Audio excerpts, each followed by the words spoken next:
for inviting me here, and I want to thank all of you for taking time out of your busy days and evenings to come, especially in the cold weather.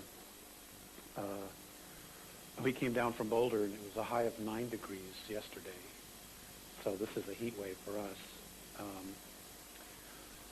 I'm going to share a lot of information with you. I want you to write down your questions. I prefer the question and answer periods because, in the last 31 years I've been given so much information that unless somebody asks the question, sometimes it just doesn't come up.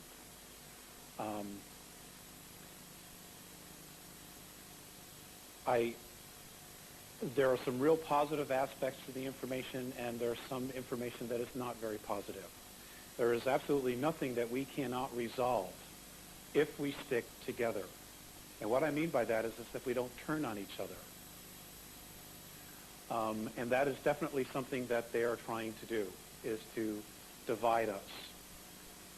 The problems that we have in the world on a government level are just a symptom of a much bigger problem. And I believe it was Bill Cooper, much to his credit, who said several years ago, when you put the ETs in the middle of this thing, it all makes sense. And he's absolutely right. I'm going to be presenting to you the Andromedan perspective of what's going on, who we are, and about some of our past history. Now, they have comments about all of our history. And I promised Pat that if you ask me the question, I will give you their perspective.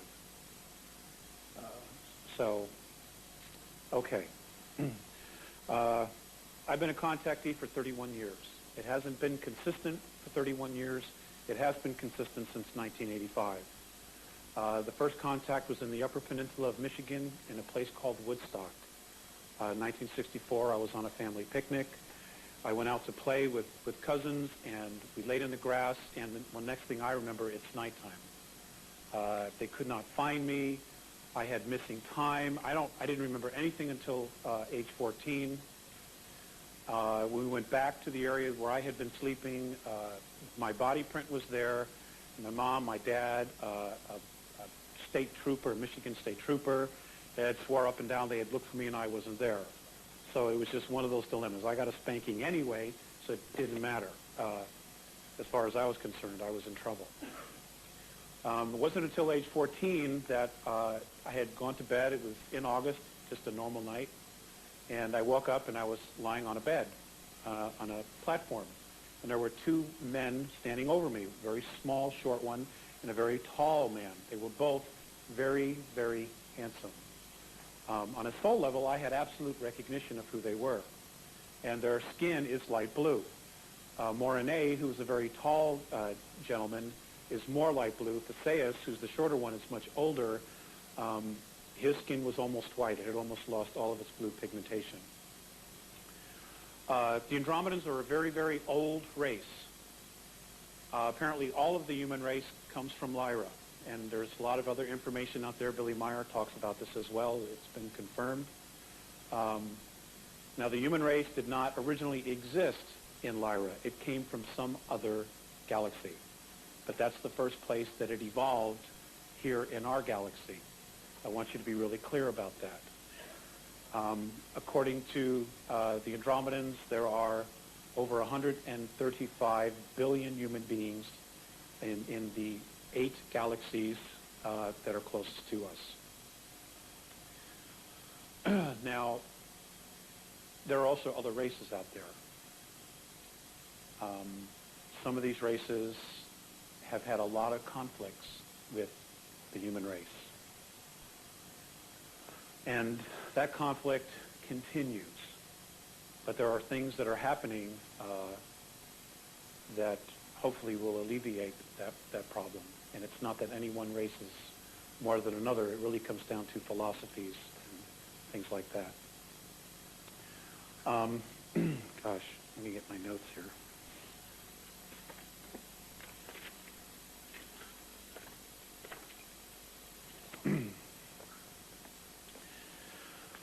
Okay. This is the hardest part, getting started.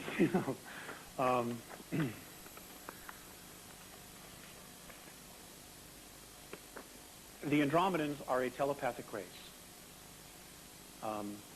Morine has, over the last 10 years, learned to speak. In other words, exercise his vocal cords.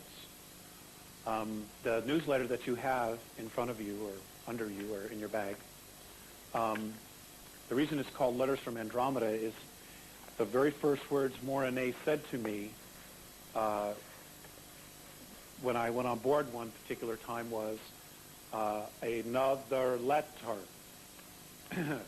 He couldn't say meeting, and apparently he had been trying to learn to say that word, but he couldn't learn it, but letter was easier for him to say, which is why, you know, it's titled, and the books will be titled Letters from Andromeda. They really care deeply about what's going on. And a lot of it apparently has to do with who we are as souls and who we are genetically, and it also has to do with the future. The future that we will probably be in other physical forms when it occurs. Now, we're talking about the future between now and 357 years from now. Now, to us, you know, some may say, well, that doesn't matter, I won't be here. But to other extraterrestrial races, they will be here. Many of them live an average of anywhere from 1,000 to 1,500 years. The Andromedan race live to an average of 2,007 years. Now, the years that I'm going to be giving you as far as a measure of time are linear. That's the only way I can give it to you. They do not look at time the same way we do. So just you know, keep that in mind. They say that our universe, and I'm talking about everything that we know about and what we don't know about, is a 21 trillion year old hologram. It's a hologram. That's what they say.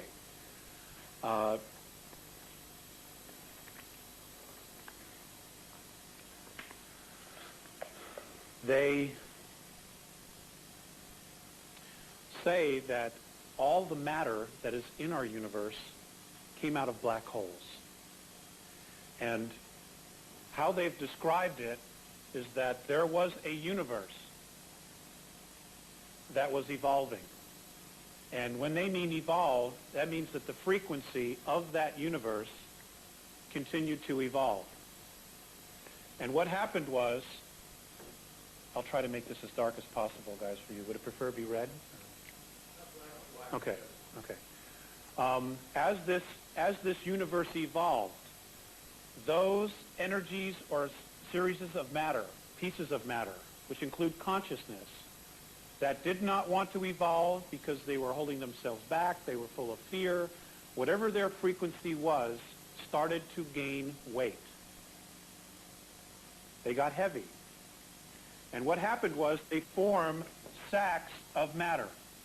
And as it gets heavier, these sacks continue to fill and get heavier. So what happens apparently is as this raises in frequency, and I'm talking about color and sound, they say that everything in our universe is made up of color and sound. These areas, these pockets of resistance that have gained weight at some point break and explode out like this. They say that the Big Bang Theory is correct in its simplicity, but under every galaxy, apparently, there is a black hole, which is where everything came out of. So everything in our universe, all the matter in our universe came from someplace else. That includes us as well. They say, the Andromedans say that there is no age to us. So you can take that any way you want. That there's no age to us. That we truly are infinite. Now, this scenario is apparently what's beginning to happen now in our universe, 21 trillion years later. It's beginning to happen all over again.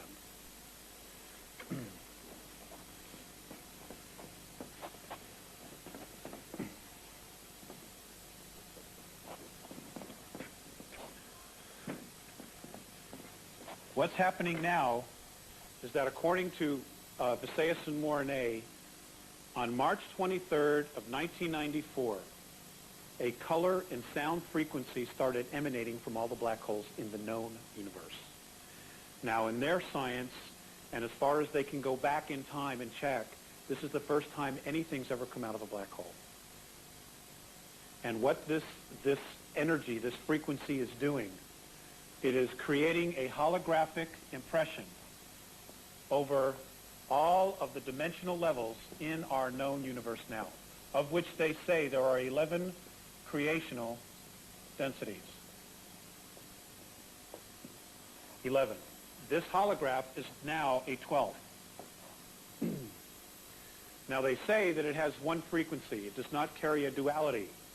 And what it's doing, it is literally pulling all the dimensions up. Now, this is the most controversial part.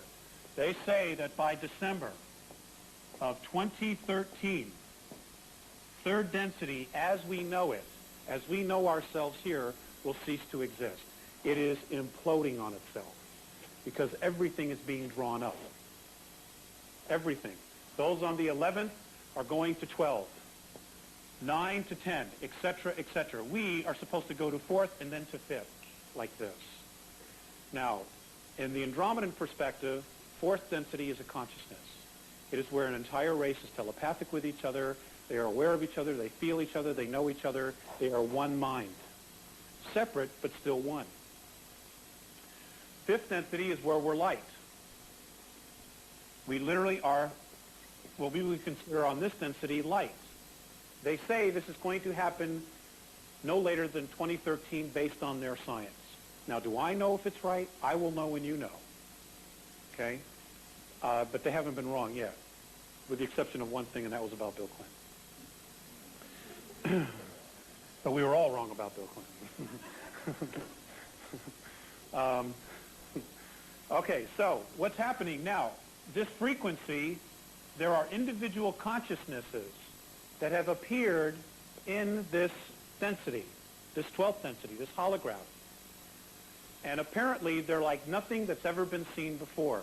They don't know who they are, what they are, or even how to describe them. But apparently they have the ability, these beings up here, to look straight down and see everything that's going on. They can look right through dimensions. That's all I know about that. Now, why is this happening? Excuse me, regress here for a second. Now, while this is happening, what's happening again is sacs are forming. People are starting to gain weight. Essences, spirits, consciousness are starting to gain weight. That's because the frequency is pulling everything up. Now, what's happening is that those energies that are regressive, and that's the best word I can use. I don't want to say negative or dark. I will say regressive. They are starting to freak out. Big time. Now,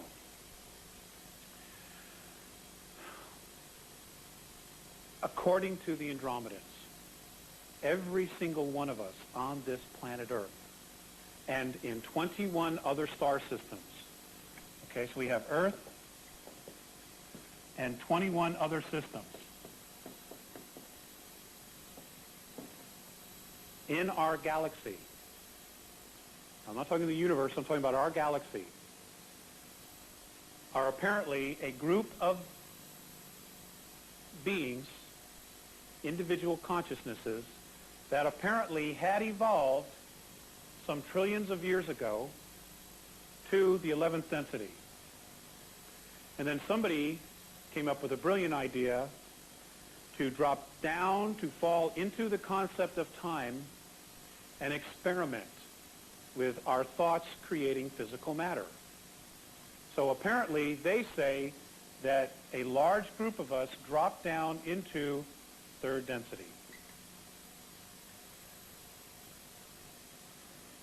There's a lot of this I don't understand. But what happened was when we got to here, we found a particular race or races that had a very specific genetic coding. Now, I know extensively about Earth, so that's all I'm going to deal with, is those of us on Earth. Apparently, what happened was Earth is at the very tail end of our galaxy, and it's along a trade route that leaves our galaxy to goes to Andromedan galaxy.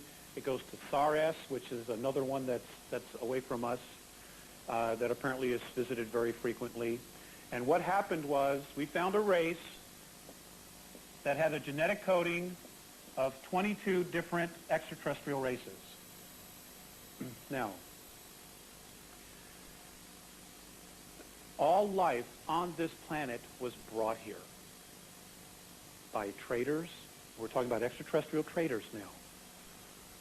Explorers, miners, just those out for a joyride. There are all different scenarios, but all life was brought here. And originally, apparently, our Earth was in a different orbit. It was closer to Mars, and it was nothing but ice then. Now, what happened was the Alpha Draconans, which are a reptilian race, they are the reptilian race. And we're going to get to that as far as the hierarchy. This reptilian race are master geneticists. They just create life. They tinker with life, and all of these life forms, in their perspective, are a natural resource. Now, this is important. Okay? They look at these life forms that they've created, that they've altered, as a natural resource. Does everybody follow that? Okay. Now, apparently, they brought the primate race. They created the primate race. And it first was on Mars, and then it was brought to Earth. And this is the primate race. Now, the primate race was then tinkered with by many other different races, 21 other races, which brings it to the 22 different extraterrestrial races. Now, I know there's a lot of other conflicting information out there. Some say it was 9, some say it was 12, some say it was 11. I don't know. I'm just here to offer this, their perspective. Out of these 22 races that tinkered with this primate race, it eventually became Homo sapiens sapien, which is who we are on a physical level. Yes, we did used to have 12 strands of DNA. Yes, 10 were taken out. Those 10 apparently were taken out by a group from Orion. And the reason they were taken out, it was to control us and to hold us back.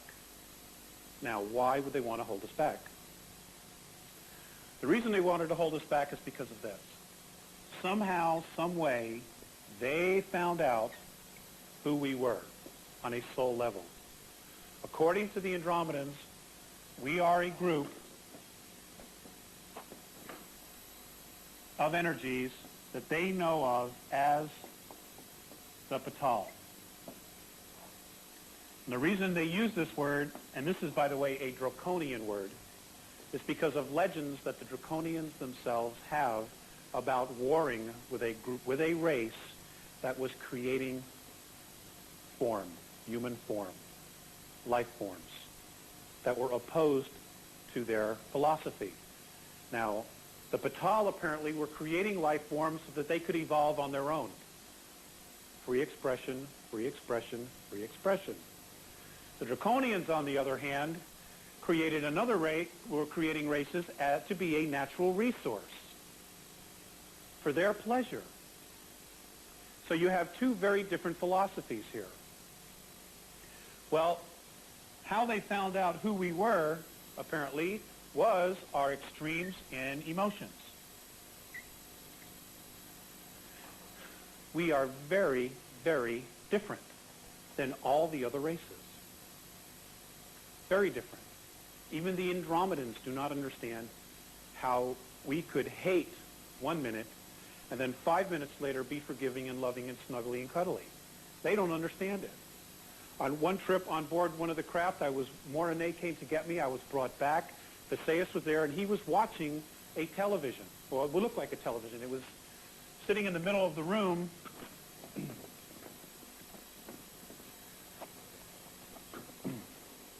When I walked in, there was a room just floating, a screen just floating in the middle of the room.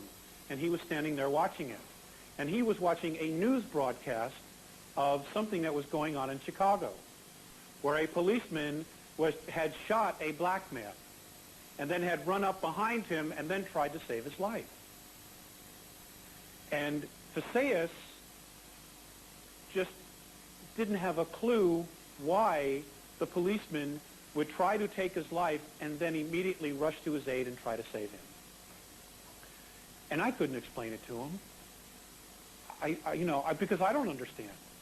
I really don't know. I mean,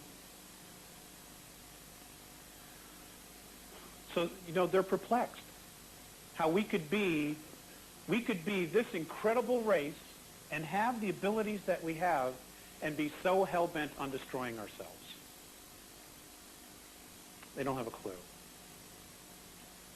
And after having been with them for so long, even my perspective has changed a lot in that respect. None of it makes sense to me anymore. Another time I came on board,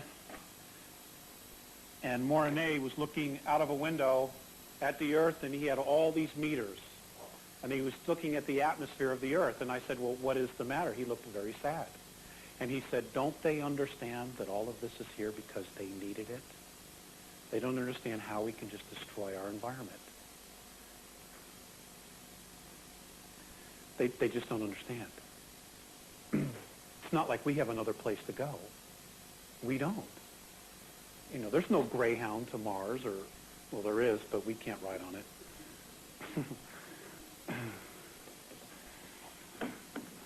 All right. I'm skipping around a little bit because I don't really know where to go with this.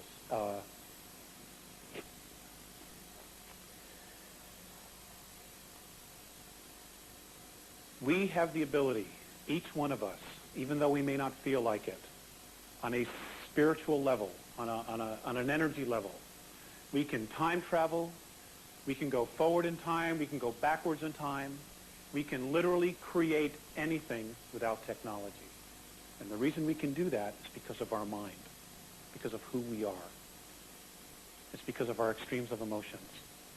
And according to the Andromedans, the male energy, the male portion of ourselves is the idea. It brings the thought in.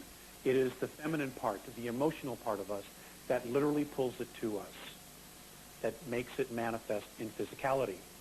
Now, Pat and I were talking earlier, and third density is incredibly dense. A lot of extraterrestrial races don't like to hang out here because it's so dense. And the best example I can give you is that if you were to take your hand and run it through a puddle of water or a bathtub full of water like this, you would have some resistance, but you could move it through. Okay? You can move your hand through the water. They view third density as that same bathtub but full of jello. You put your hand in that jello and you try to go from one side to the other, there's a lot of resistance. That's how they view third density. And they say that proof of how awesome we really are is because of the fact that we can literally create this third density. As slow as it is, as dense as it is, our intent can literally create anything here. They can't do that without technology. They can't do it without technology. This world that we live on, according to Phaseus and Mornay, each one of us helped to create. It literally is us, and we are it. We're one. We literally are one. We created this place. And they don't understand why we want to destroy it.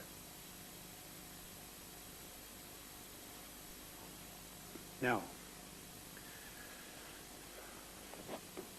the hierarchy. There are two schools of thought, and I'm just going to deal with the galaxy, in our galaxy. There are the regressives.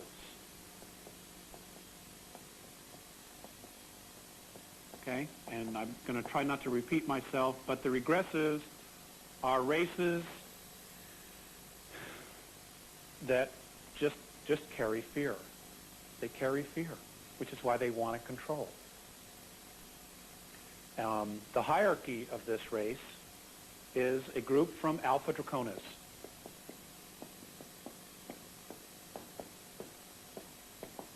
According to the Andromedans, they have no idea where this race came from. Their teachings, their history, and what they've learned from other dimensional races is that somebody brought the Draconans to this universe and dumped them here. And they took them to Alpha Draconis because this was the place they had the highest chances of survival, the highest probability of survival.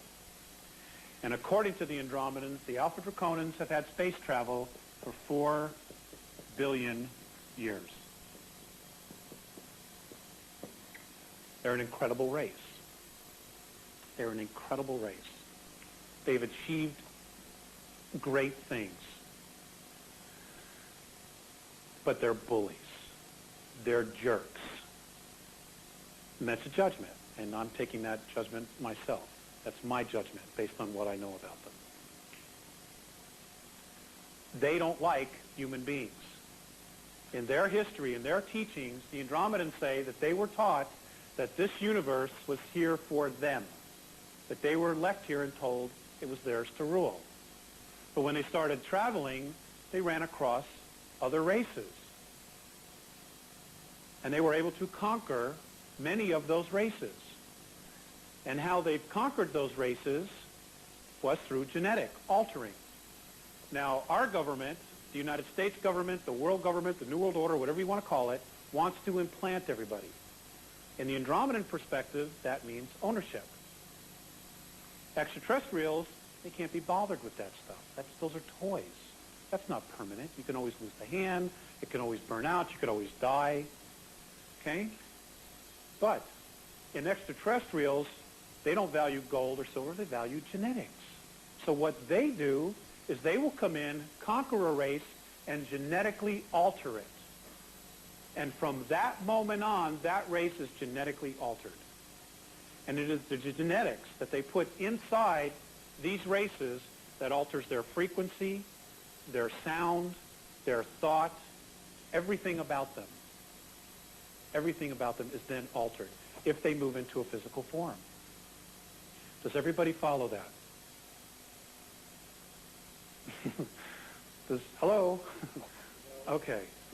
No? Okay. Thank you.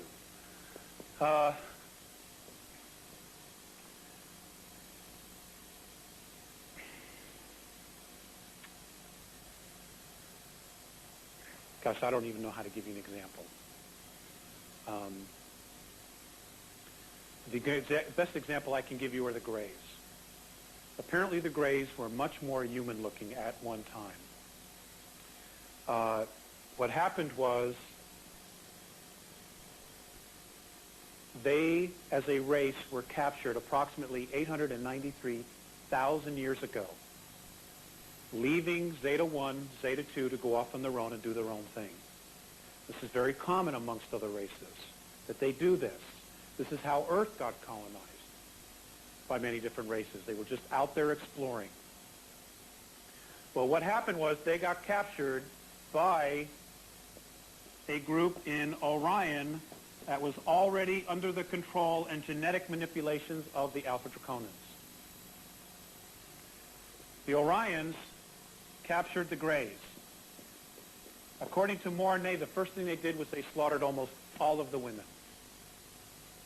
Now, the reason they do that is to control the birth process.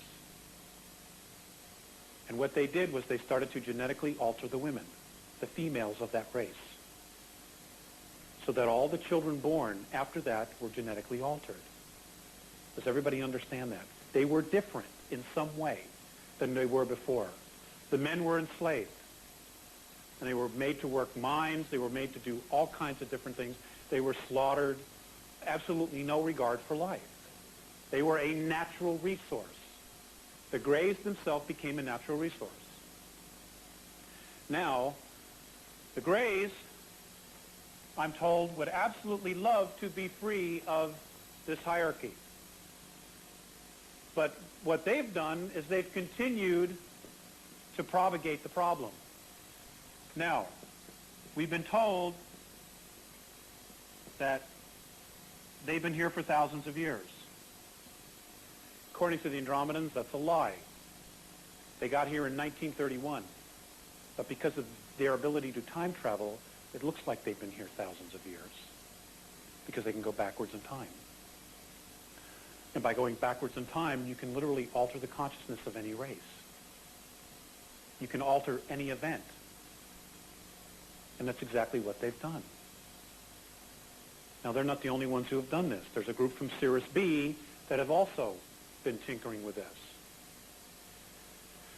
Now, it took me a long time to really understand why it is they wanted to do this.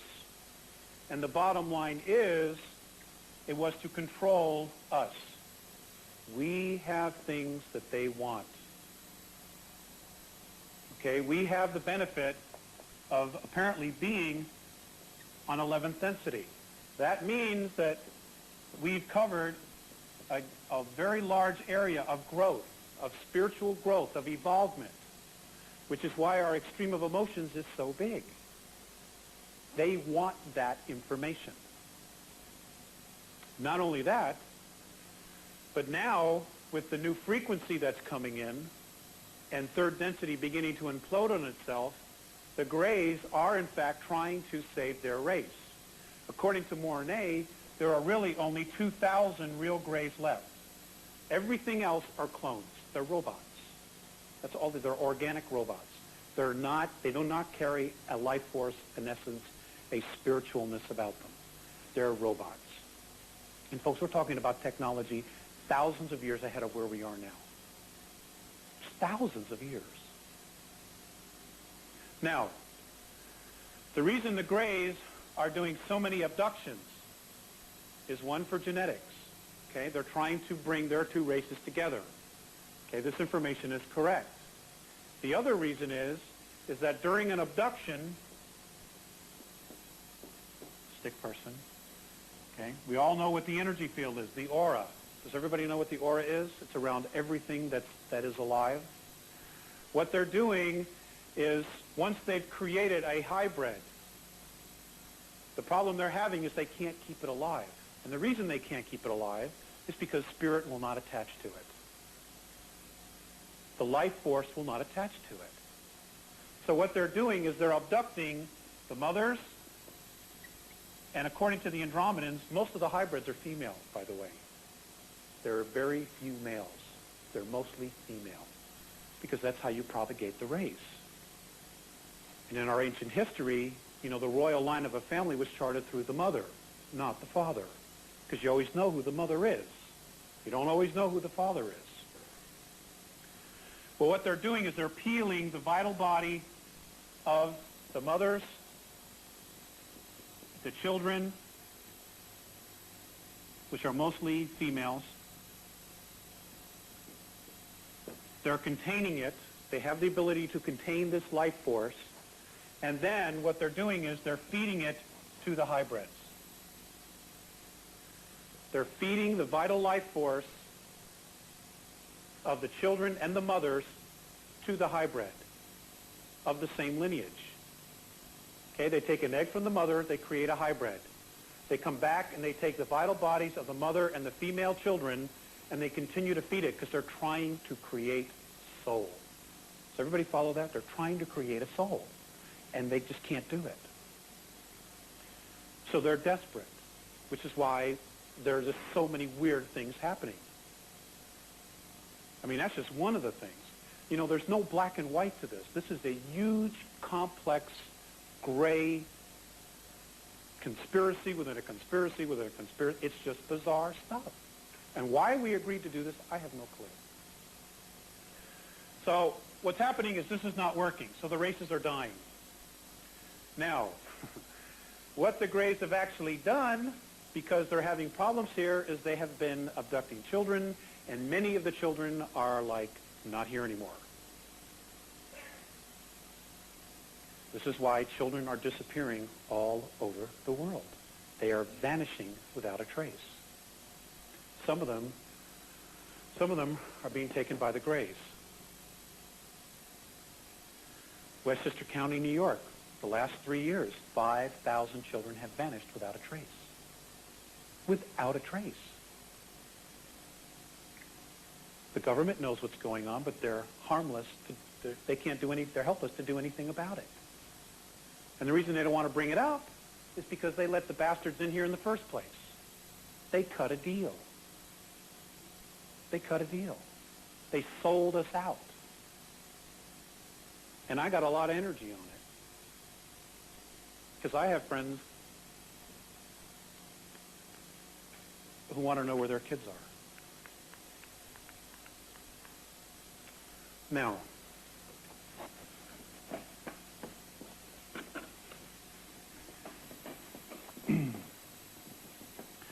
this is just one scenario. Apparently we've been manipulated for 5,724 years now. We have been manipulated. Beyond belief, we've been manipulated.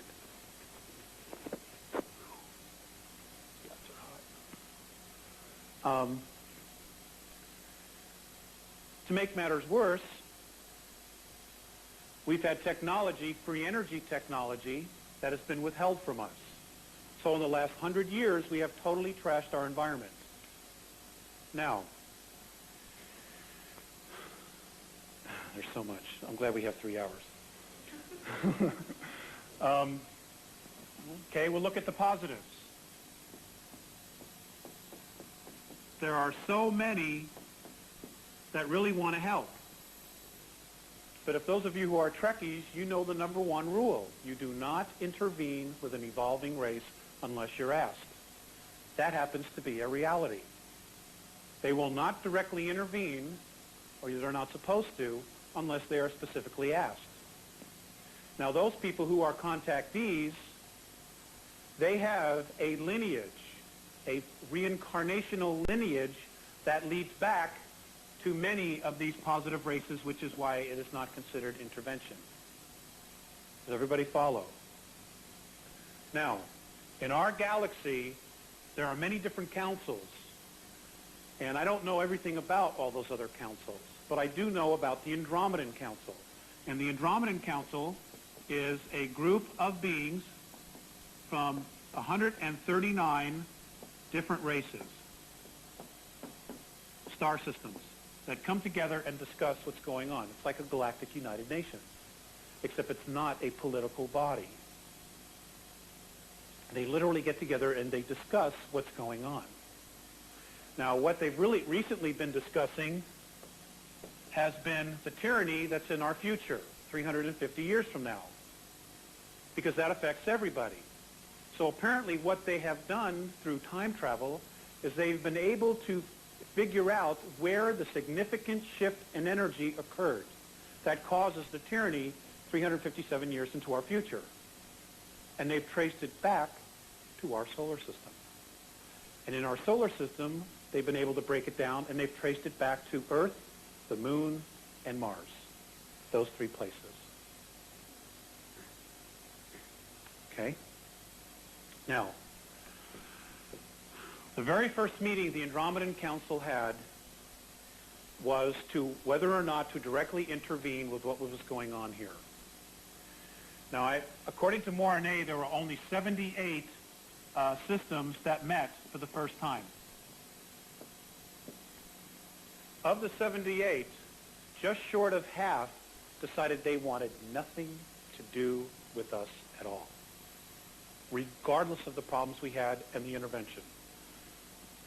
And I think it's really important that you know why they did this. Now, we're talking about, ladies and gentlemen, star systems that are hundreds of millions of light years away from us. Even some who have never even met us, have never met any of you. But they just know the vibration of the planet, because the vibration of the planet is a reflection of the vibration of the beings on it. These were their reasons for not wanting to do anything to help us. Number one, they don't respect themselves, they don't respect each other, and they don't respect their home. What is their value? No, they're talking about us.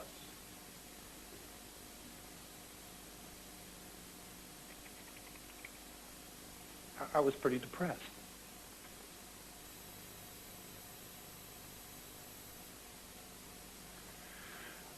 Fortunately, a better portion of 50% thought that because of we have been manipulated for 5,724 years, that we deserved an opportunity to at least prove ourselves, to at least have a shot at proving the less than 50% right. So, the Andromedan Council has passed a directive.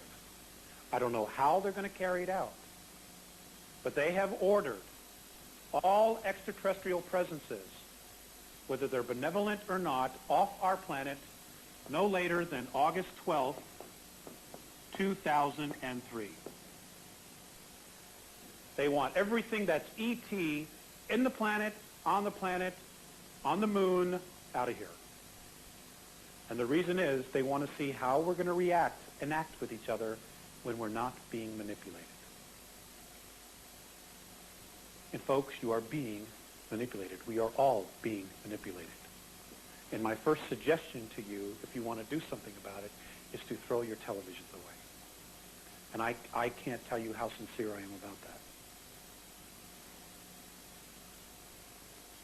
Because they're teaching you what to think and not how to think.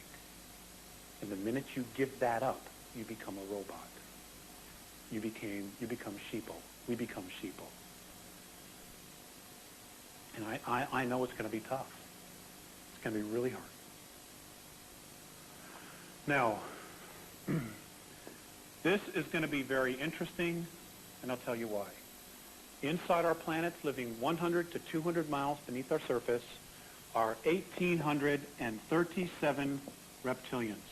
This number has gone up. They've been here apparently a very, very long time. There are 17 human beings from Sirius B living inside the planet. There are 18,000 gray clones living inside the Earth and on our moon. The real grays, the 2,000 that are left, most of them are living on Phobos, the moon of Mars, which is an artificial satellite, in case you didn't know. Okay? It's an artificial satellite. There are approximately 141 Orion group beings here who are made up of 9 different races.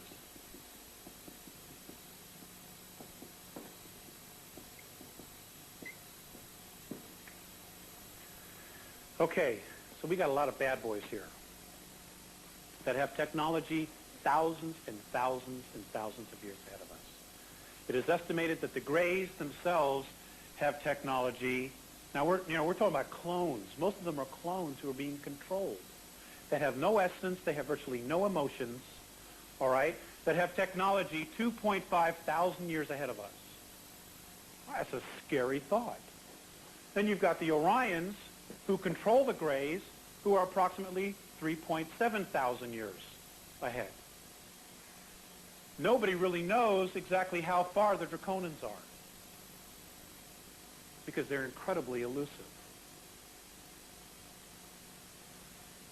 Syrians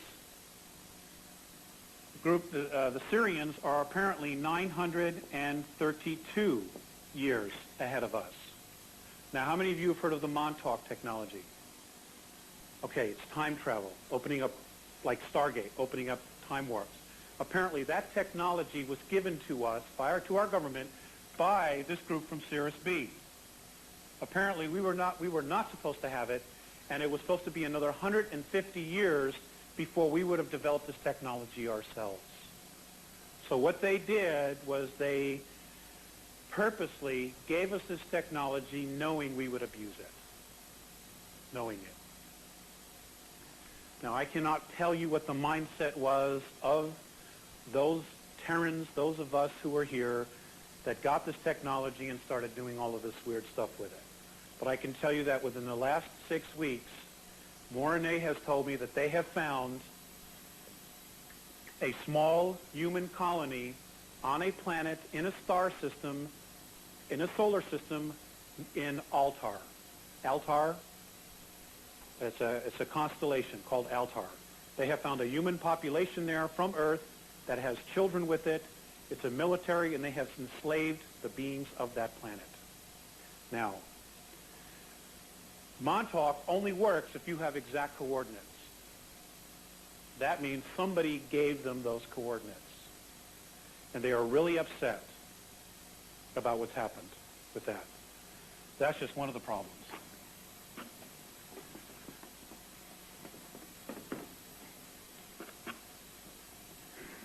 And the other problem that's evolved from this, we'll take a short break here in a minute.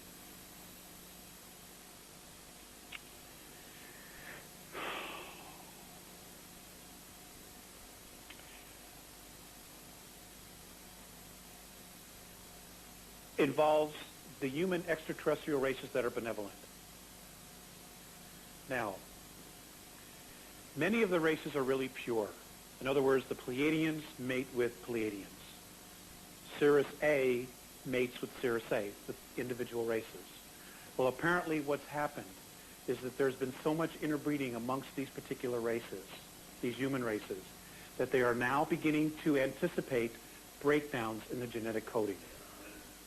The Pleiadians apparently are going to start experiencing this in the next 172 linear Earth years, where they're actually, for the first time in hundreds of thousands of years, going to see deformities at birth. The Andromedans anticipate this problem themselves in 757 years. I don't know about the Sirius A's. Now, there's only one race that can help give them a genetic boost so that this breakdown does not occur. They say it's us. It's our genetics. And they would want to make a proposal to borrow some of our genetics to help them, but they can't. One, they can't come near us now because of our vibration. Two, they can't use our genetics because of the vibration that it carries of fear. That's not an emotion they know. The first time I went on an Andromedan mothership, and I've been meeting with Visayas and Mornay for almost 2.5 years before they actually took me to one of their huge motherships. The first time I walked onto it, there were a bunch of children there. And the minute they saw me, they started to run away. And it wasn't me, but they knew that I was from Earth. We have a very bad reputation because we are the only race in our galaxy. I'm going to say this really carefully. We are the only race in our galaxy that kills itself, that kills each other, that turns on itself. We're the only ones. We are the only race that allows its race to live in abject poverty. We are the only ones that allow members of our race to starve. We are the only ones who allow our race to be homeless. And we are the only race that would sell their own race into slavery. They have a serious problem with that.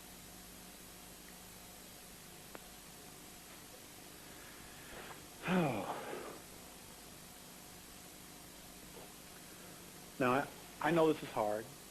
You know, some of you may think, this is just absolute disbelief. Well, I want you to know something. Your chair does not have a seatbelt. You can get up and leave any time you want. In fact, I would insist that you exercise your free will to do that. And I mean that.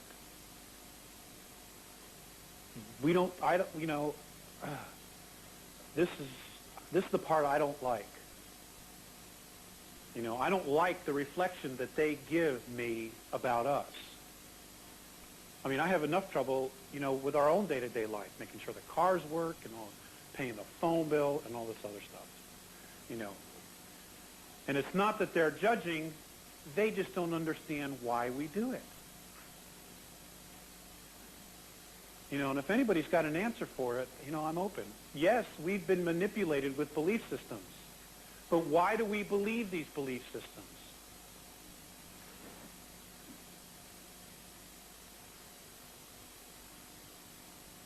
Let's take a break. I need a break.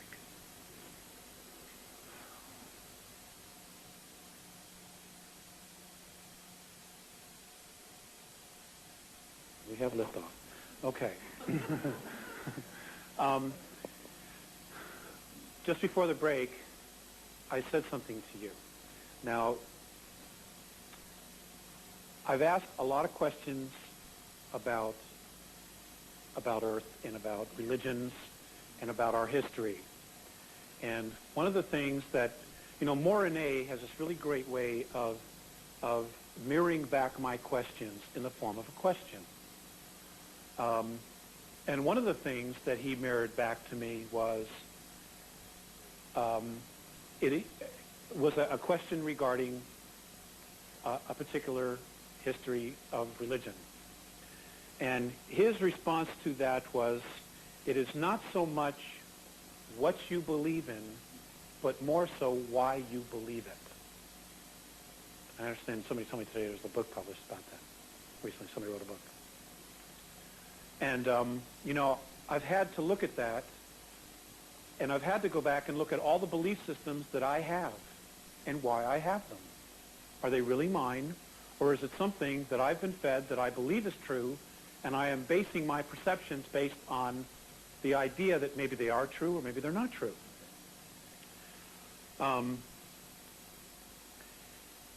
That's something that each one of you need to do individually. Another time, I was feeling really bummed. There were a lot of things going on in my personal life that just weren't that great. In fact, they stunk. And I was really down, and I had a contact, and I didn't want to come back here. I just flat did not want to come back. And I was very upset, but I was made to come back. And as I'm walking away, I heard Visayas' voice in my head, who's the other Andromedan. And I turned around, and Visayas looked at me, and he said, Alex, the love that you withhold is the pain that you carry, lifetime after lifetime. And folks, there's not a day that goes by that I don't think about that, that I don't look at every decision I make and try to get really crystal clear as to why I'm making that decision. And where is that decision coming from inside of me? Another time, I was talking with Morine, and Morine just turned to me, and he totally caught me off guard. And he said, Alex, when you're having a relationship with yourself, where does the love come from? He said, when you're having a relationship with your family, where does that love come from? And he said, when you're having a relationship with the universe, where does that love come from?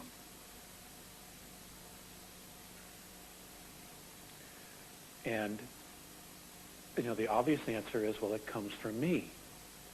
That's exactly what I said to him.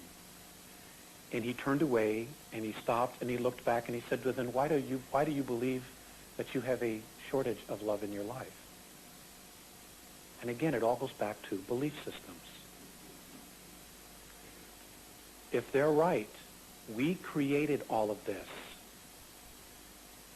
to watch how our thoughts can create matter. So, in essence, everything is a belief system. If the universe, now we call it a universe, the Andromedans call our universe consciousness. Okay? Now they say that consciousness is the space that you create in which to evolve. So in other words, to continue to evolve or to do what we needed to do, we had to create the space in order to do it. And that is physicality. Now, ladies and gentlemen, on every dimension, whether it's third, fourth, fifth, sixth, seventh, all the way up to 12th, there is a physicality on each one of those dimensions. Okay, fifth density is not where they're just whispering like clouds. Okay, it is not like that. There is a genuine physicality to it. It's a lot different than what we have here, what we've created here. But nonetheless, it is a physicality. And it's the same for 6th and 7th, as I'm told.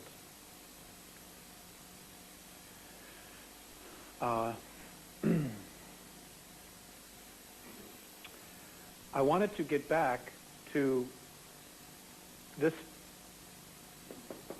hierarchy for a minute because I wanted to show you what was in our past and what it is today.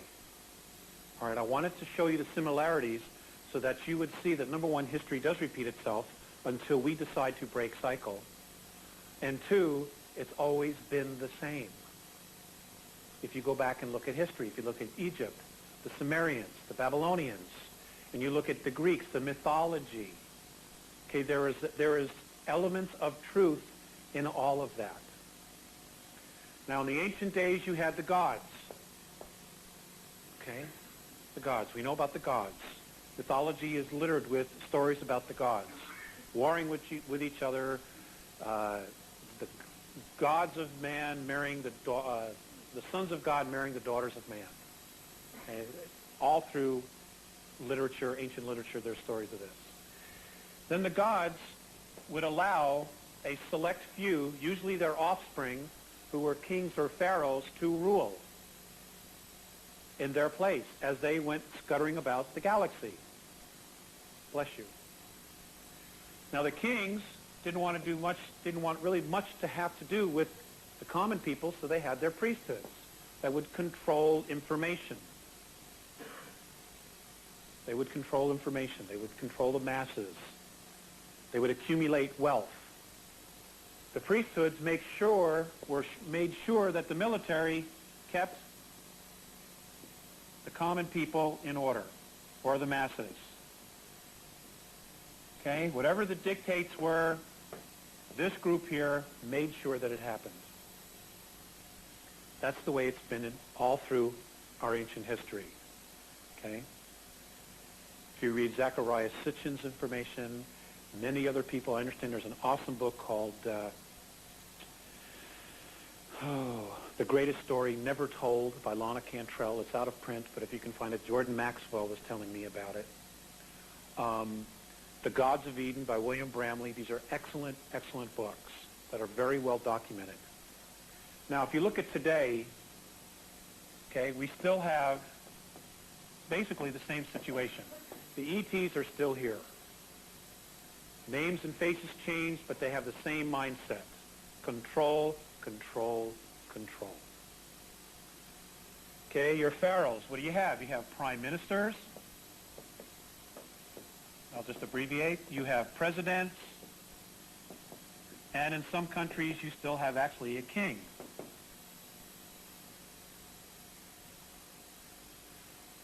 Priesthoods. Well, we do have religions.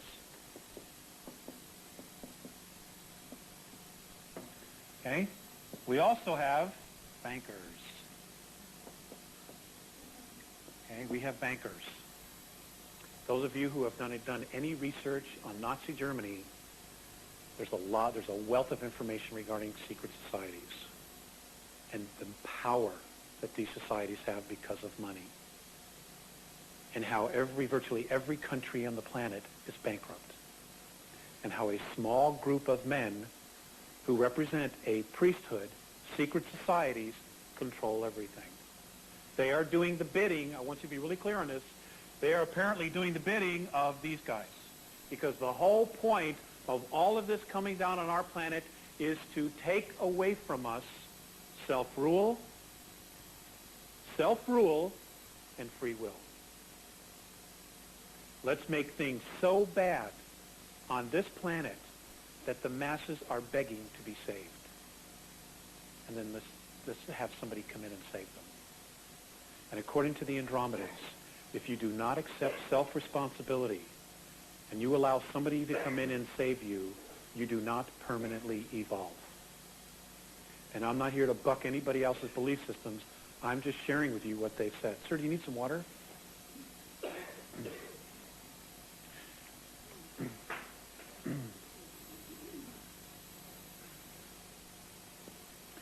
Okay, then you've got the military. Okay? Sorry for the handwriting. I'm getting a little loose here. Military, you know, and what do you've got? You've got nuclear weapons. You've got technology that is absolutely far beyond anything we know. Okay? Mutually assured destruction. It's an interesting concept. You make one move and I'll blow you away. But at the same time, I'll blow myself away.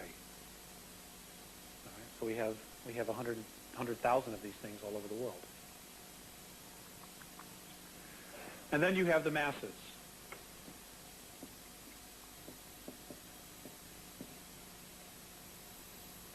So as you can see, it's very much the same.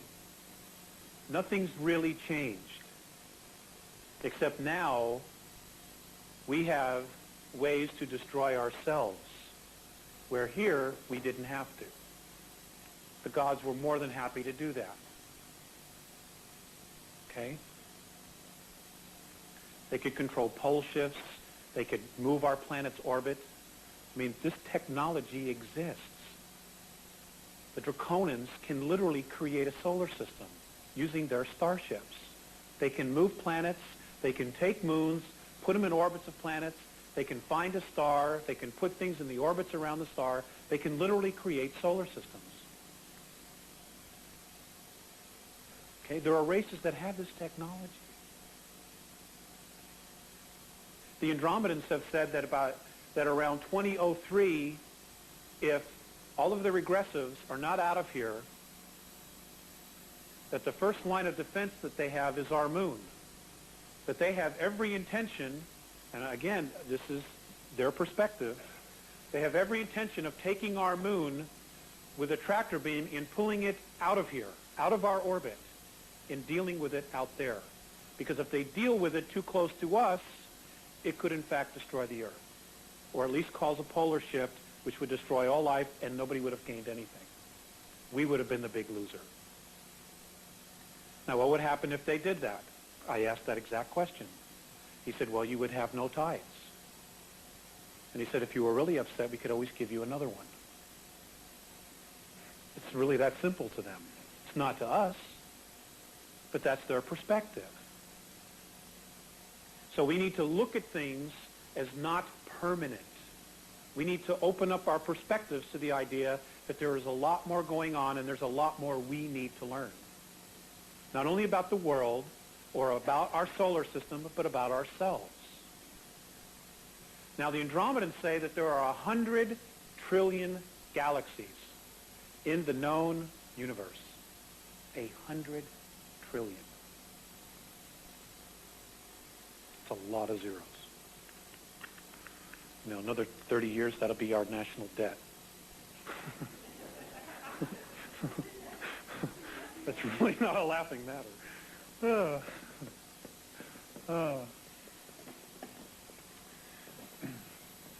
Now, what I want to do at this point is I want to get to the slides. I want to talk about the moon and Mars. Our moon, according to the Andromedans, is an artificial satellite. It absolutely positively is. I will tell you this quite honestly. There are a lot of people doing some great work. 2 years ago, I sat in a hotel room with Richard Hoagland, and I said, Richard, why don't you just tell people that the moon's an artificial satellite? His response was, I'm not ready. So he knows. Why he's withholding, I don't know. He's doing great work, but I'm telling you he's withholding. And I'm telling you from my own personal experience. Okay? I'm not withholding.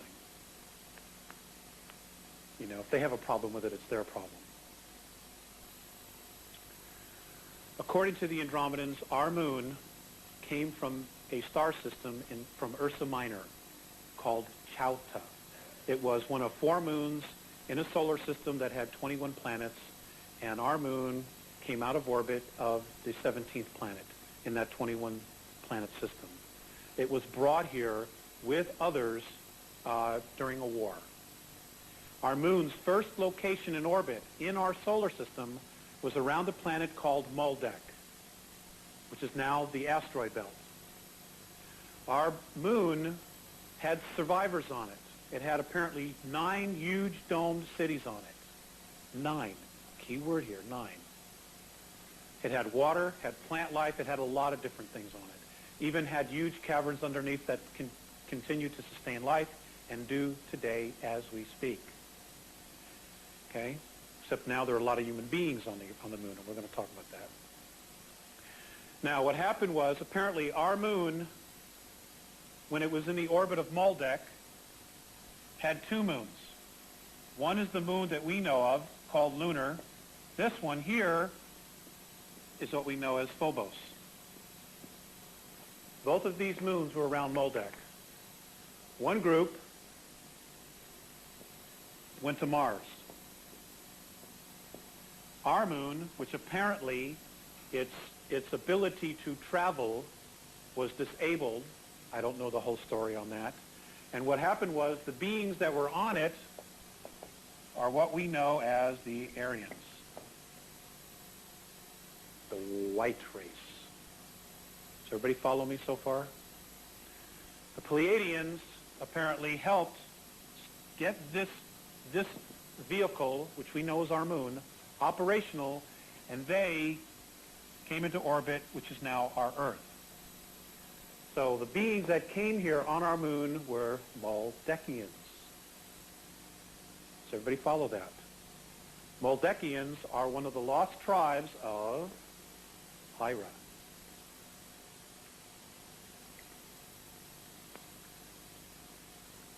That is who's living underground underneath Tibet. That is who's living underground under Tibet. They're Maldekians.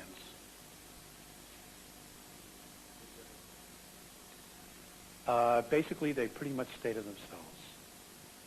You leave me alone, I'll leave you alone. That's kind of where it is. They have nowhere else to go. There's enough bad guys here to, but they're basically just doing nothing. Now, all you got to do is research the Tibetan information, and, they admit through their ancient literature about who's underneath there. Now, our moon now is colonized. I am told by Mornay that there is a working population, a full-time working population on our moon of 35,000 people. And they are all Aryans by birth. I'll let you figure that out yourself. There are no blacks, Hispanics, Chinese, Korean, Japanese, Italians. They're all Aryans by birth. Now,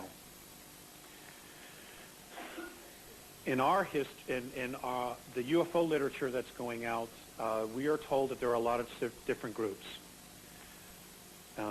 This is the part that makes me the most nervous.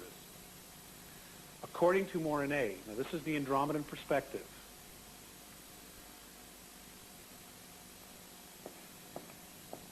Inside what we call the National Security Agency is a group called the Black Monks. These are human beings, but they completely interact with all the ETs. Mornay has said that these beings here are so implanted in extraterrestrial belief systems that they are no longer considered Terrans, Earth humans.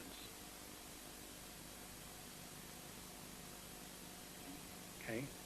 They're just not one of us anymore. And underneath this group, there is what is called Blue Moon. Now, I understand that this changes all the time. But this group here primarily deals with the lunar bases. Now, this is not just U.S., okay? This is Russian, British, French beings, human beings, from these different countries here. Okay? Now, what you've got above that are bankers. Okay? All they had to do to create this stuff was they needed the money. And those of you who have researched the Federal Reserve, you know how easy it is to create money. if you're them, not if you're us. Okay? This group here deals specifically with the lunar bases, requisition, and whatever else is needed. Development of technology, especially that which is going on in the Manzano Mountains by the Department of Energy, the things that they're building for the moon, to be used on the moon. Now, underneath that, there's a group called Alpha 1 and Alpha 2.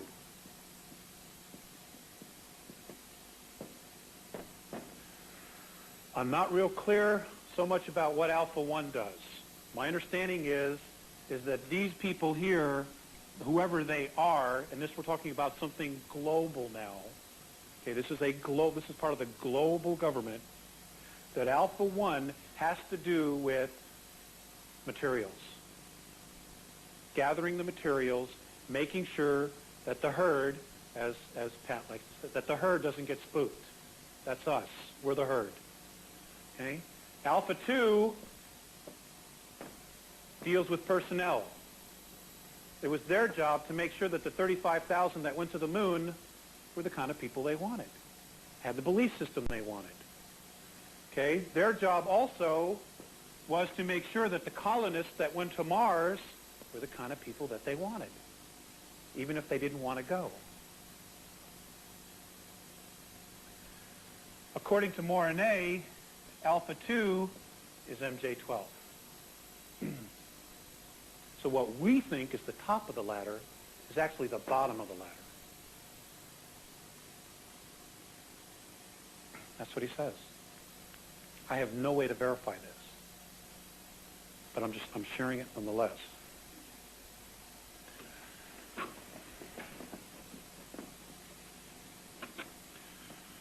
Okay, Mars. Our moon does have an atmosphere. There's a lot of really weird things about it, and we'll talk about it when I show the slides. A couple things about Mars I want to share with you, and that is that according to the Andromedans, Mars is 3 times the size they tell us it is. We are told in literature that it's 4,200 miles circumference. According to the Andromedans, it's 11,421 miles. It's 3 times what they tell us it is.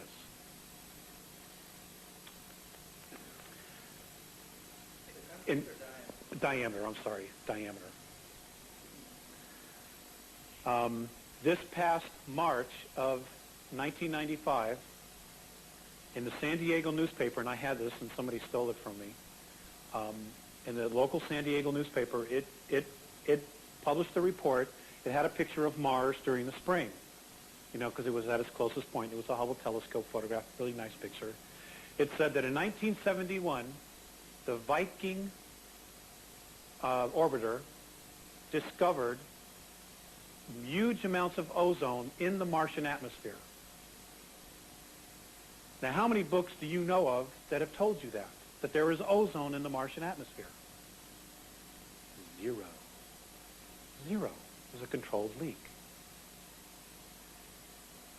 2, we're told that the atmosphere is primarily carbon dioxide. Well, how did Mars get the gas of carbon dioxide when it's supposedly totally devoid of plant life? And always has been. How? You go back to the books. When they see the pole cap of Mars melt during the spring when it's at its closest point towards the sun, how is it that the history books or the science books tells us that the highest temperature Mars gets is 141 degrees below 0? And that the polar cap of Mars is, in fact, H2O. It's water. Now, somebody please tell me, because I don't get this. How does water melt at 141 degrees below 0? I'm open. I'm open to the answer. According to the Andromedans, the average temperature around the equator of Mars is 59 degrees.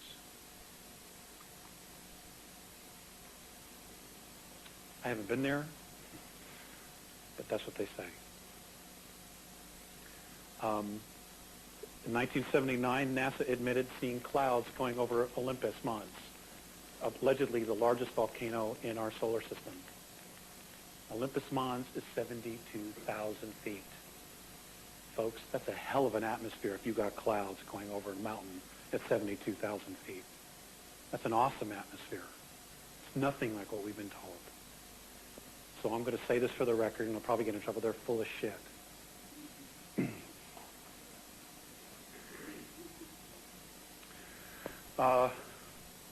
The monuments on Mars and things like that, the face on Mars, according to Morine, that is a tomb. And I'm going to show you where they've had me look in another direction. Now that's in the northern hemisphere. I'm going to show you the southern hemisphere. There are apparently many monuments like that all over the surface. Now, they've also said that in our solar system, if you look at all the planets, and some of them we can't see the surface yet, but at 19.5 degrees, and I know Richard talks about this, Richard Hoagland, 19 degrees north and 19.5 degrees south, there are monuments on every single one of the planets in our solar system. And the reason for them being there is that it causes a frequency, a magnetic frequency of these planets which aligns them all together. And what it does is it apparently causes a sound. It creates a sound. Now we're talking about even on Jupiter. It creates a sound. Now what this sound does, what this frequency does, is it polarizes our solar system.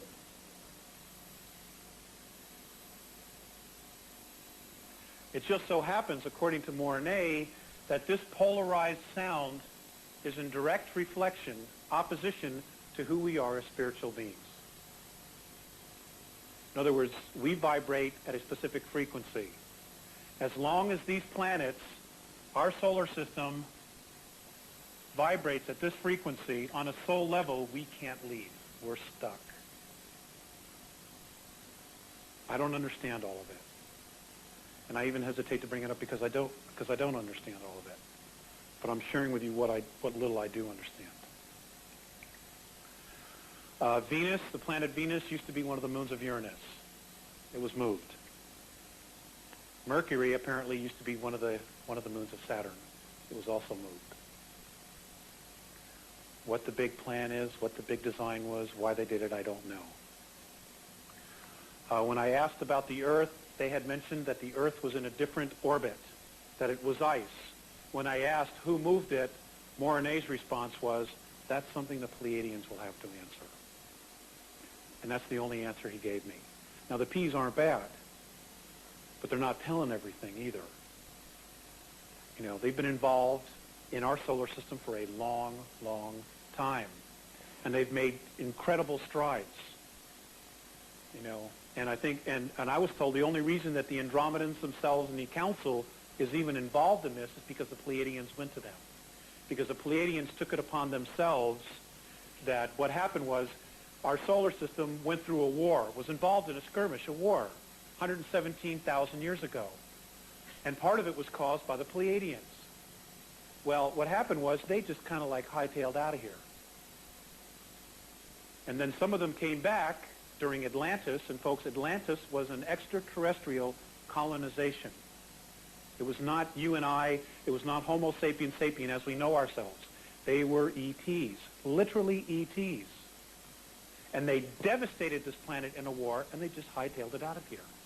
They didn't take responsibility for what they did. They just split. And now they're having to come back and try to fix it. But the problem is when they came back, their past hit them square in the face. We are a reflection of who they used to be. And they're having a real hard time dealing with it.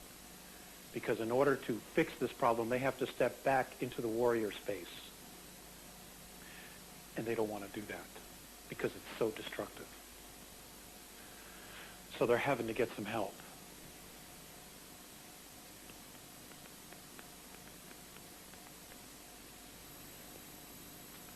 See what else.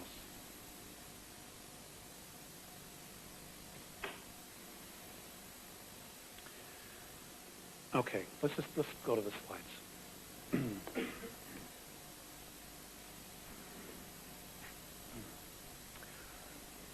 Okay, I think we're all set here. I think we just need to turn off the lights and we can get started on this. They have a camera that, and I'll use myself as an example, They will take a picture of me. Now, they have a way of taking the film and separating it. And the picture that they take of me right this minute... Here we go. Okay, the picture that they take of me now is myself now all the way back to conception. Now, let's say I had a liver problem. They could take this camera and separate it, and they can go back to the time where my body, my liver, was the strongest. It vibrated at the highest degree of frequency. It was at its most healing, healthiest point. What they do is they take that frequency, which is me now, they overlap it, and they project it holographically over my diseased liver. And within minutes, my liver's healed. Now, they do this with holographs, with holographic technology. And it literally is me healing myself with the help of this camera. Okay? We have the same capabilities if we use our mind. The key here is to open it up to the idea of everything that we record in our mind is in fact recorded holographically. Every single thought you have is recorded holographically. So when you're in your meditations and you're trying to create something or manifest something in your life, don't look at it in three-dimensional. Move around it. Go around it. Go behind it. Go above it. Go beneath it. Train your mind. Train your subconscious to allow you to see it for what it really is, as being holographic. They say we have this ability to do it. You know, that they need technology to do it, but we don't. Because we have the benefit of having been at 11th density. You know, again, I don't know. Okay. Thanks, honey. Okay, I think we're officially ready now.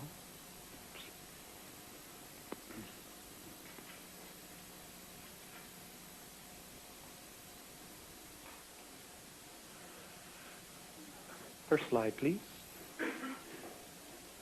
Okay. That is a blurry white light.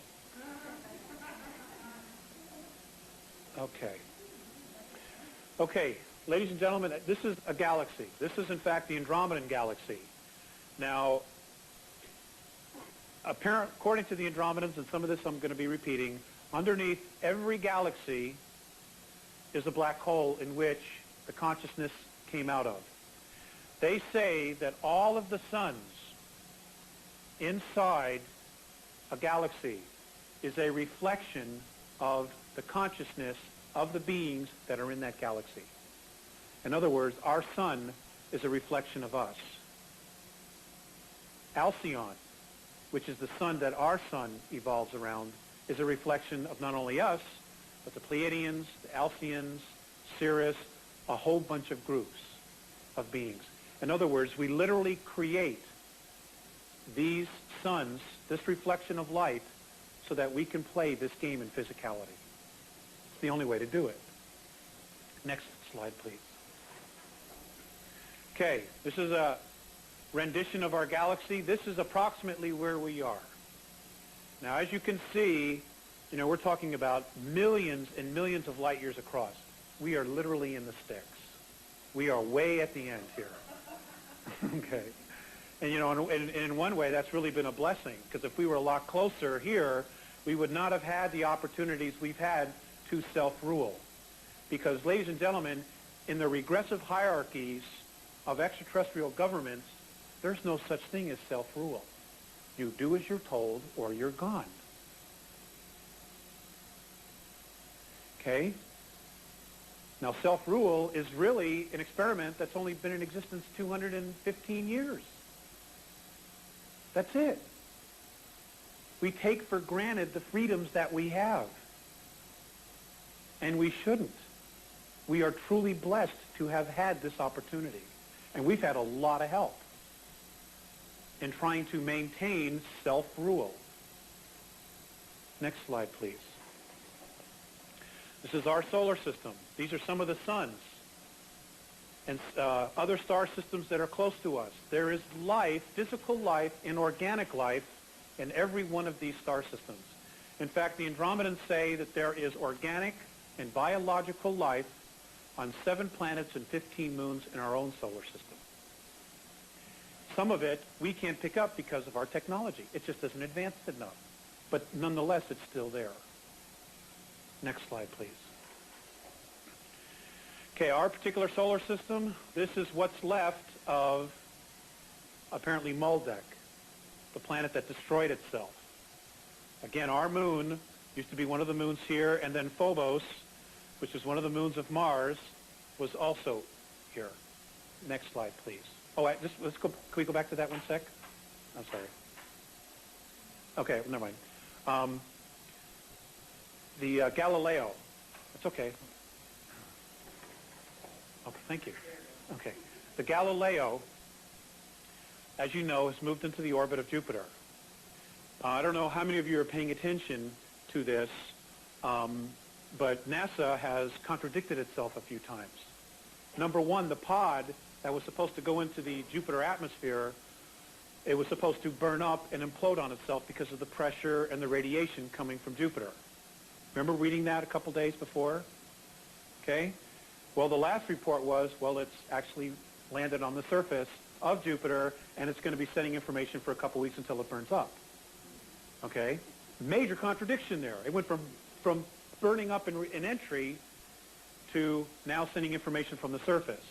Well, what surface? Okay. Also, the remaining portion that's orbiting the planet itself, its major functions is to keep an eye on the moon Ganymede. That's very significant. Next slide, please. Okay, this is the typical picture we see of our Earth. Okay, we are truly blessed to have a planet like this. And we are, each of us, truly blessed to have the ability to create such a place as this.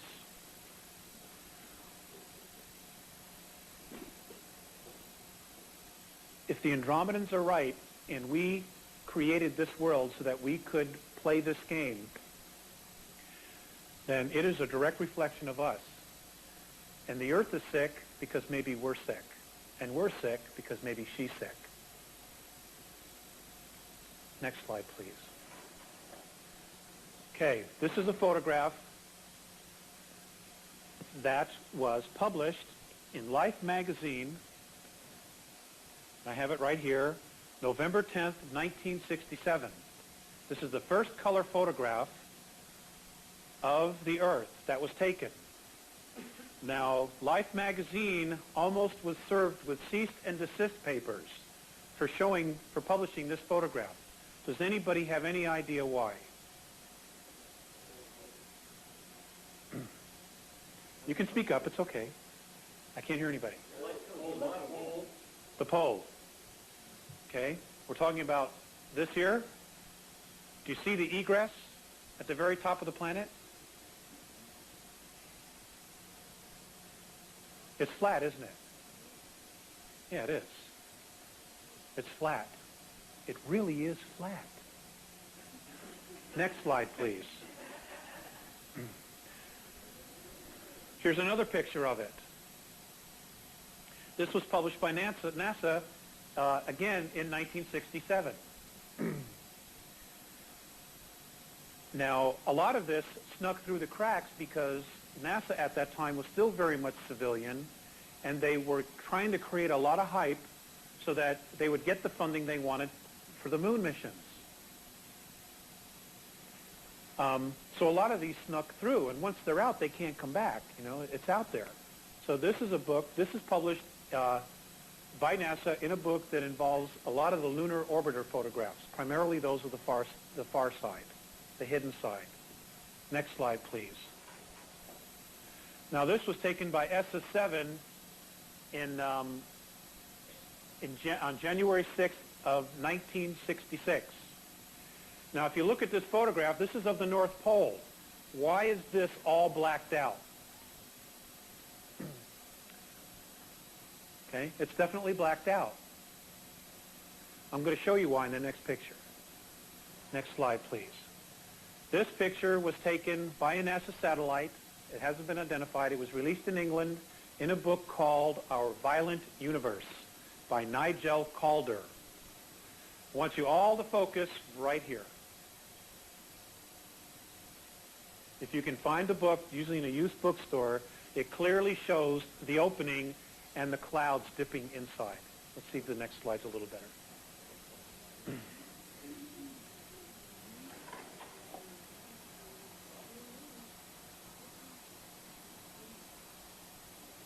Ladies and gentlemen, if you can get the book, I'm going to make some pictures of this for Pat.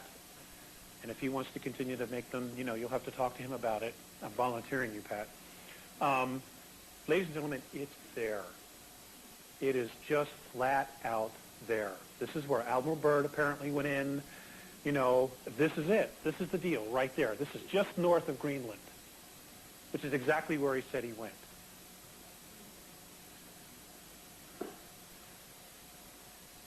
Okay, here, this is our home.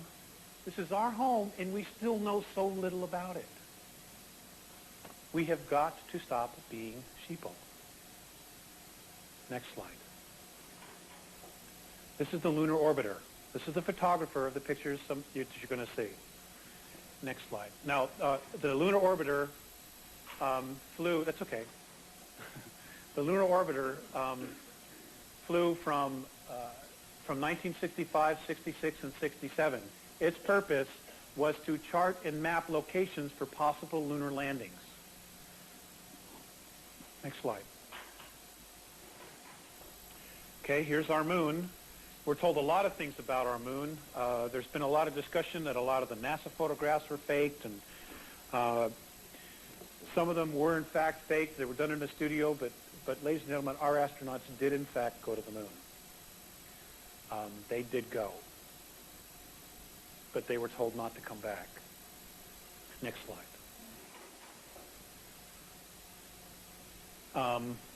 You know, we didn't have all this super secret. The civilian portion of NASA did not have all this super secret technology that was given to it by ETs.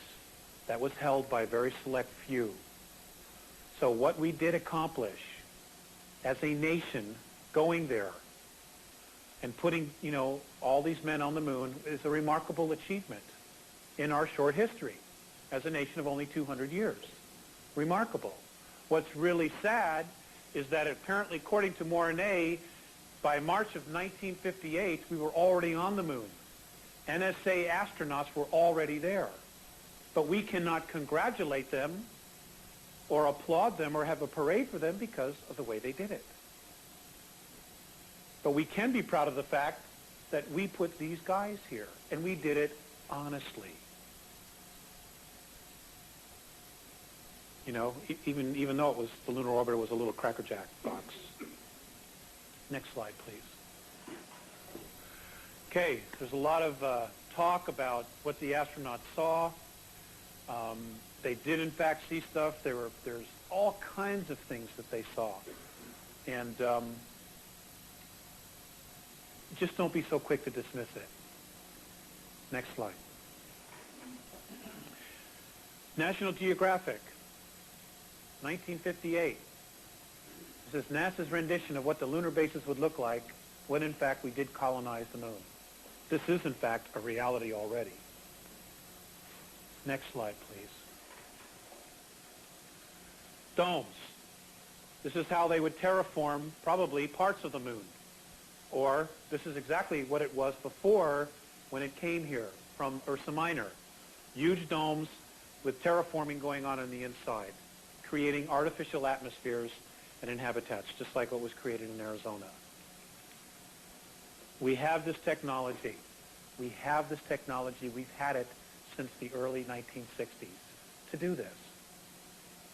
Next slide. Okay, far side of the moon, 15 degrees south. I want you to look at the squareness. Look at this pointed top here. Obviously been bombarded. Next slide.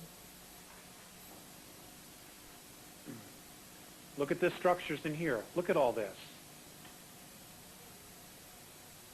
Okay, this is what's left of a pyramid.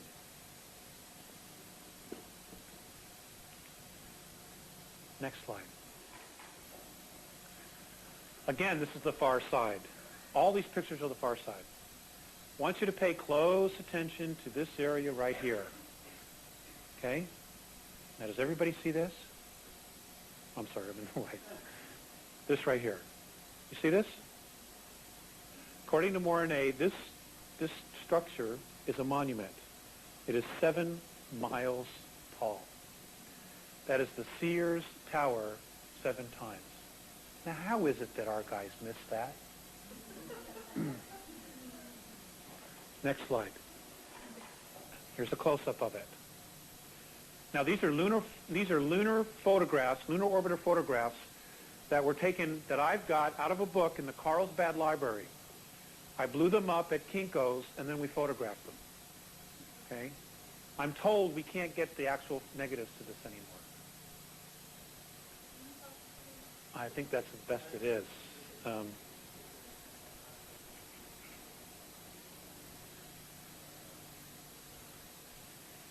7 miles.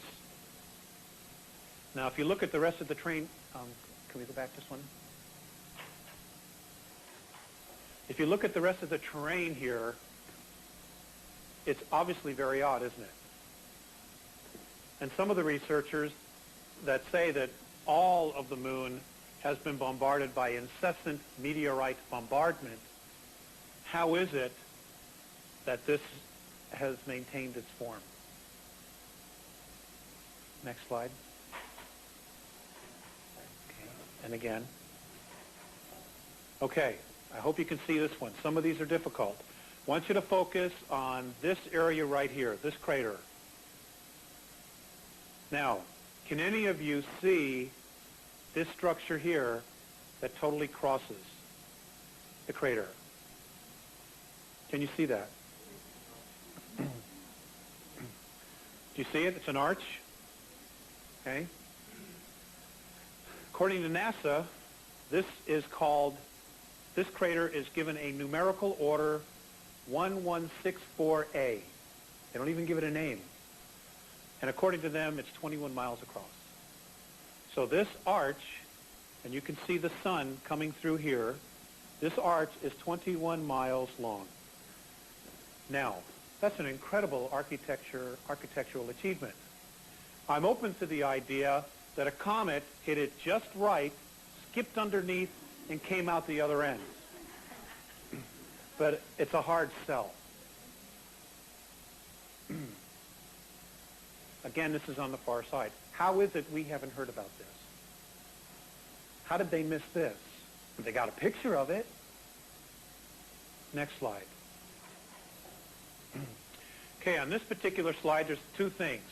I want you all to focus on this area right here, primarily these structures, and also just look at the sharp edges on this crater here. Next slide. Right here. Look at this. Doesn't this look like airplane hangars? Huh? At a base? Look at the edges on this crater.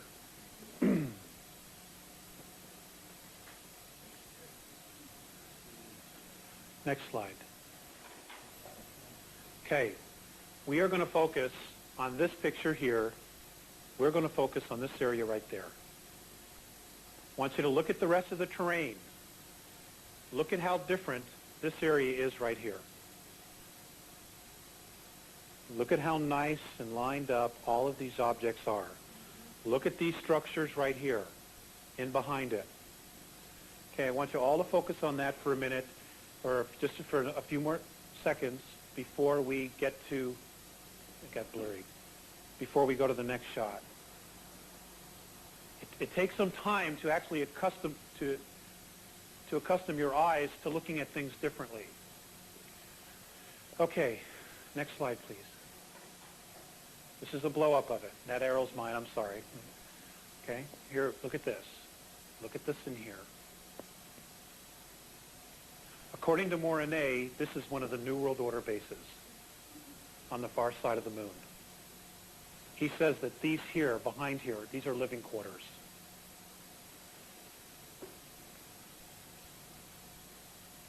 He also says that this area's got trees, that you can walk outside without a spacesuit, that there's an atmosphere here in this whole large area of the moon, artificially been created.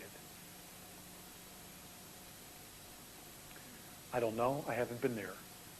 I'm just sharing you what he's told me. Next slide.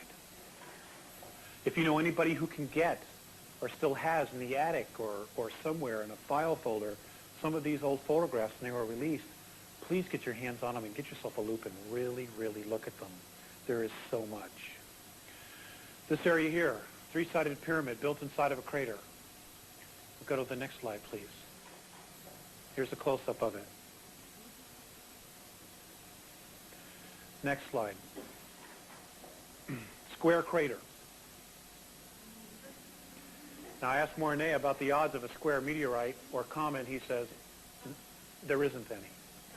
It's so obscure, the idea of a square meteor. Next slide, please. Okay.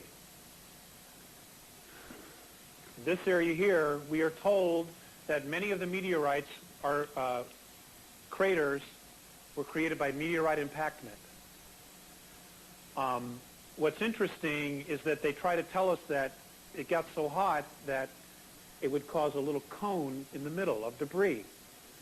Well, this is not really a cone, and this is actually higher than most of the rest of the crater. And what is this? You know, what would cause this? But there's more. Next slide, please. Okay, here's a close-up of it. Now, how many of you are familiar with Richard Hogan's work? Great. You know how he shows in his pictures what's left of the domes, you know, and how they used to glow. They had glass on them, and they were bombarded, okay, by incessant meteorite bombardment. Look at this. Focus on this right here.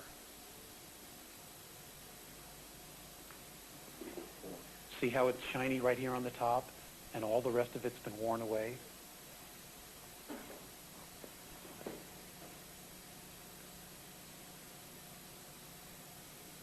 Next slide, please. Oops. Okay, hold on. I have to adjust this. Bear with me. Sorry, camera guys.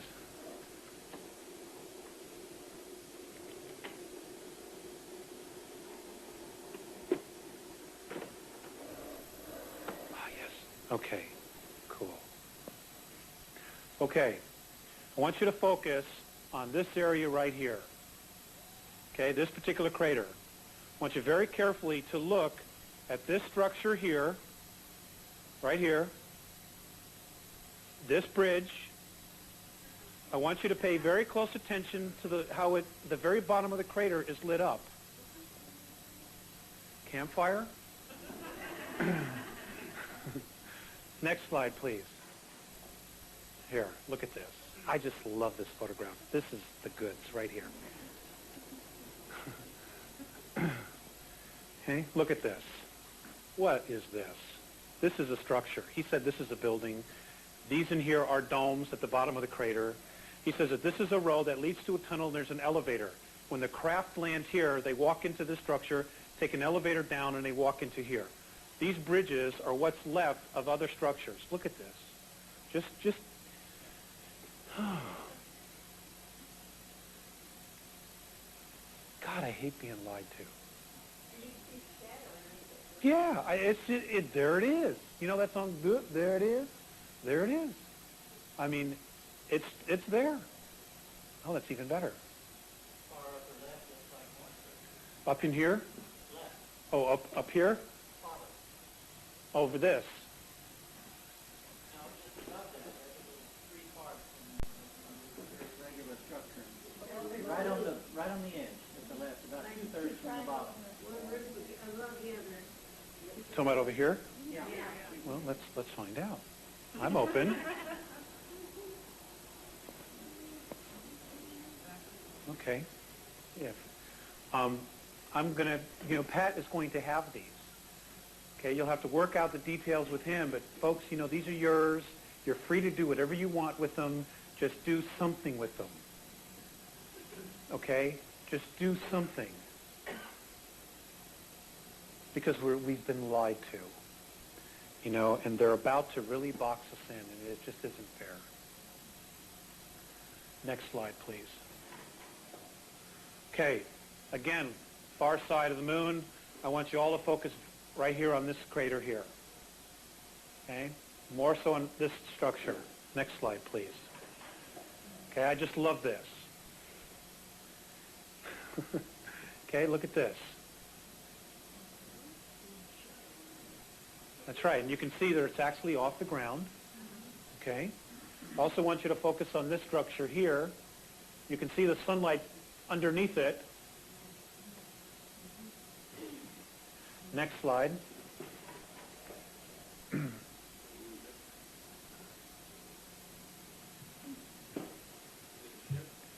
It's a ship. It's a ship. Clear as day. I'm sorry the lunar couldn't read the numbers on it, but now this crater is supposed to be 14 miles. If you look at the idea that it's 14 miles, now this particular photograph was taken from 86,000 feet. This is several miles long. That's a fairly large craft, I'd say, when the shuttle is allegedly the best we have. Next slide. Okay, in this photograph, Mornay insisted I put this one in because this whole structure here used to be covered by a dome. And this area in here was destroyed, he told me, by particle beam weapons that belonged to the Pleiadians.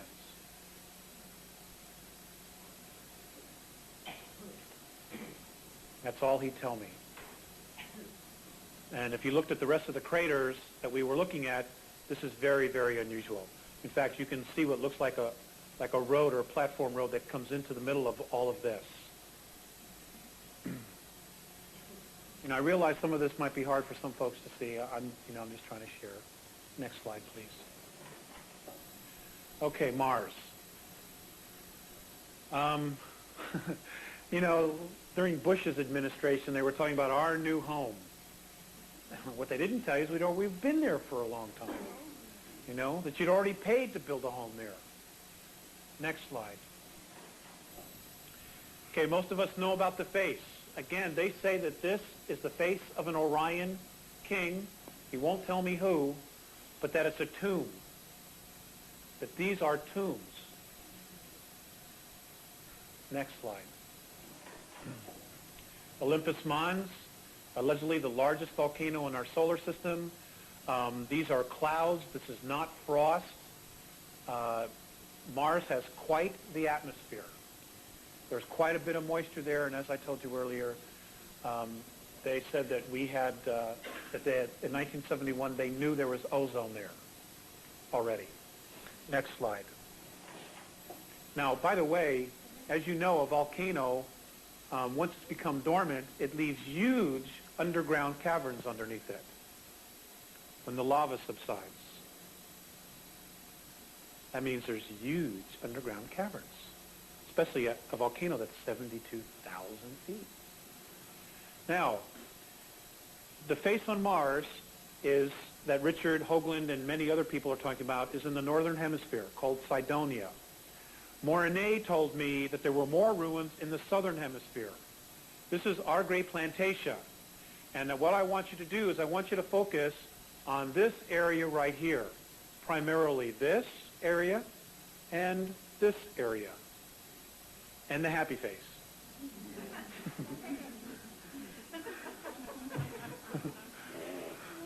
Next slide, please.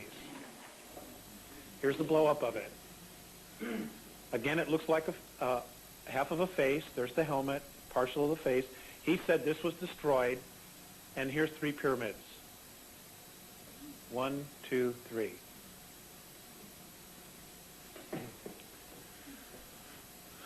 So there's more than one. Next slide, please.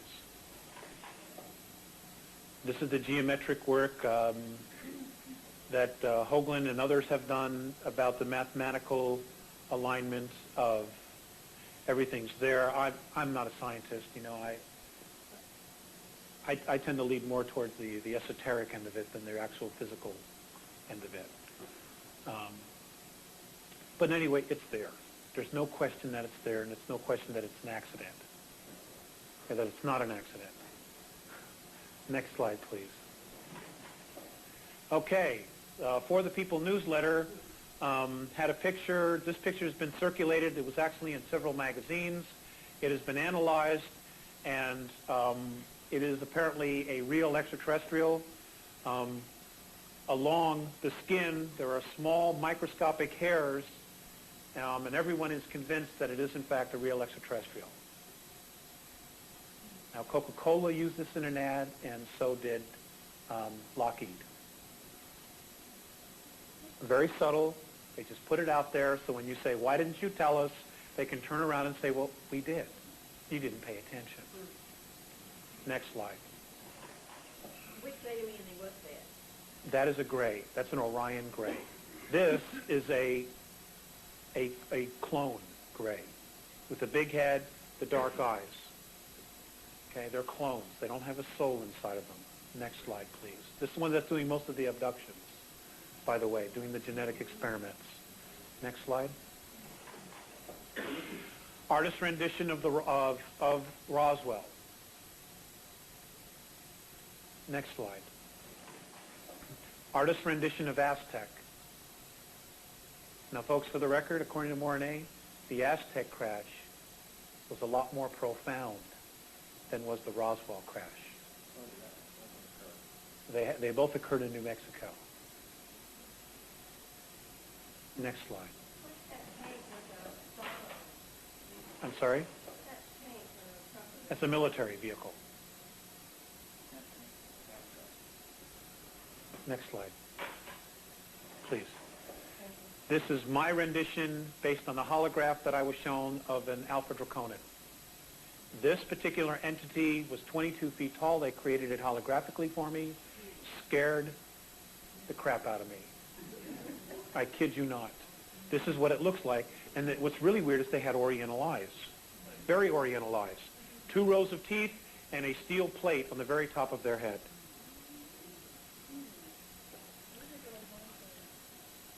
They're horns. They're horns.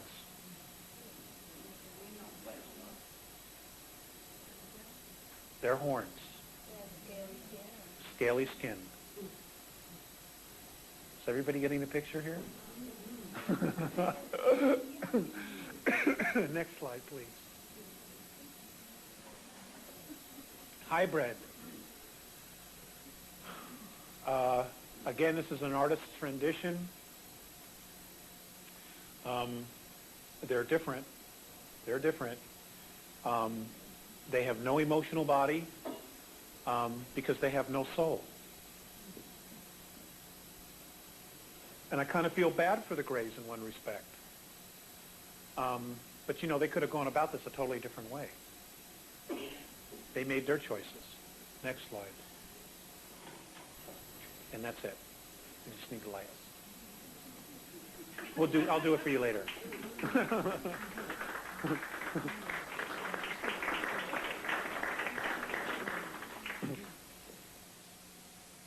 Here's the Life magazine, November 10th, 1967. You go to the back, and it's like, here's the page, here's the photograph.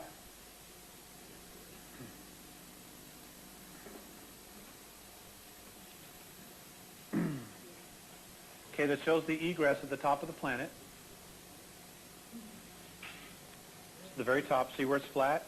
And of course, we all know about the ancient legends. You can't go, if you sail so far into the ocean, you'll fall off the edge, and there's terrible, terrible monsters there. Okay? Monsters being probably some dinosaurs.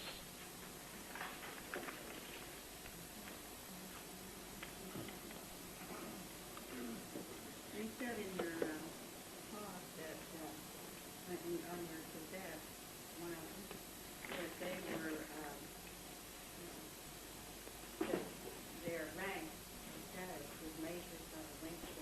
That's correct. And the Draconin races. That's right. Okay, we're officially doing questions now. This is the part I like. Okay, if you could stand up if you want to ask a question, because, you know, give me a hard time about stuff. Does anybody have any questions? Yes, ma'am.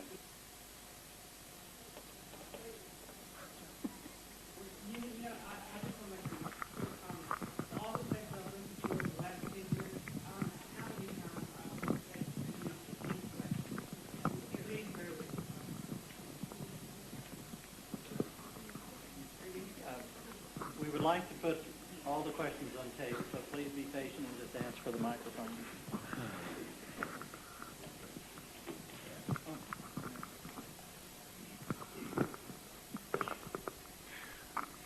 Okay, my first question is, you mentioned that there were some humans that were put on another planet that the Andromedans saw. Yes. I'd like to know, how can we protect ourselves from that happening to some of us?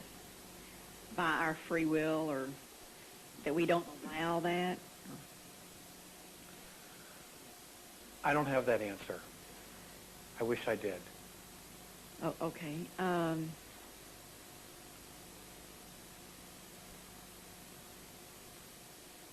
Myself and I know several others have always felt like we've always wondered why we were here at this time. Some of us aren't fully conscious or aware of why we are here. So do you suppose the answer in that lies in maybe we had been some of the ET Atlanteans that are having to pay back, or we're here to watch or help, or? That's a great question. I've been told that some of us have been here a long time evolving, learning not to withhold love.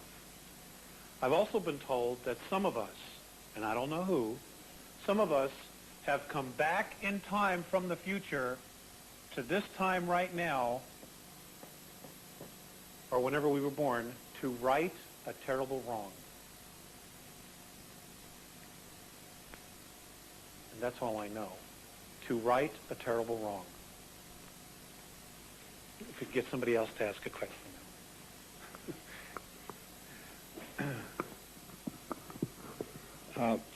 I'm trying to correlate information that you put out and that we've heard it, elsewhere.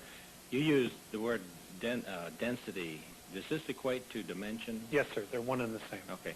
And then what about the septenary concept of our planetary system as espoused by the theosophical Alice Bailey information of the different 7 planes?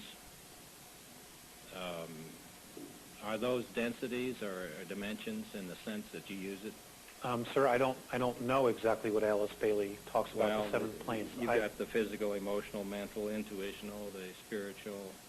Oh, you're talking about the levels of the energy field? Yes. I understand there's 8. 8. And that equates to the word density?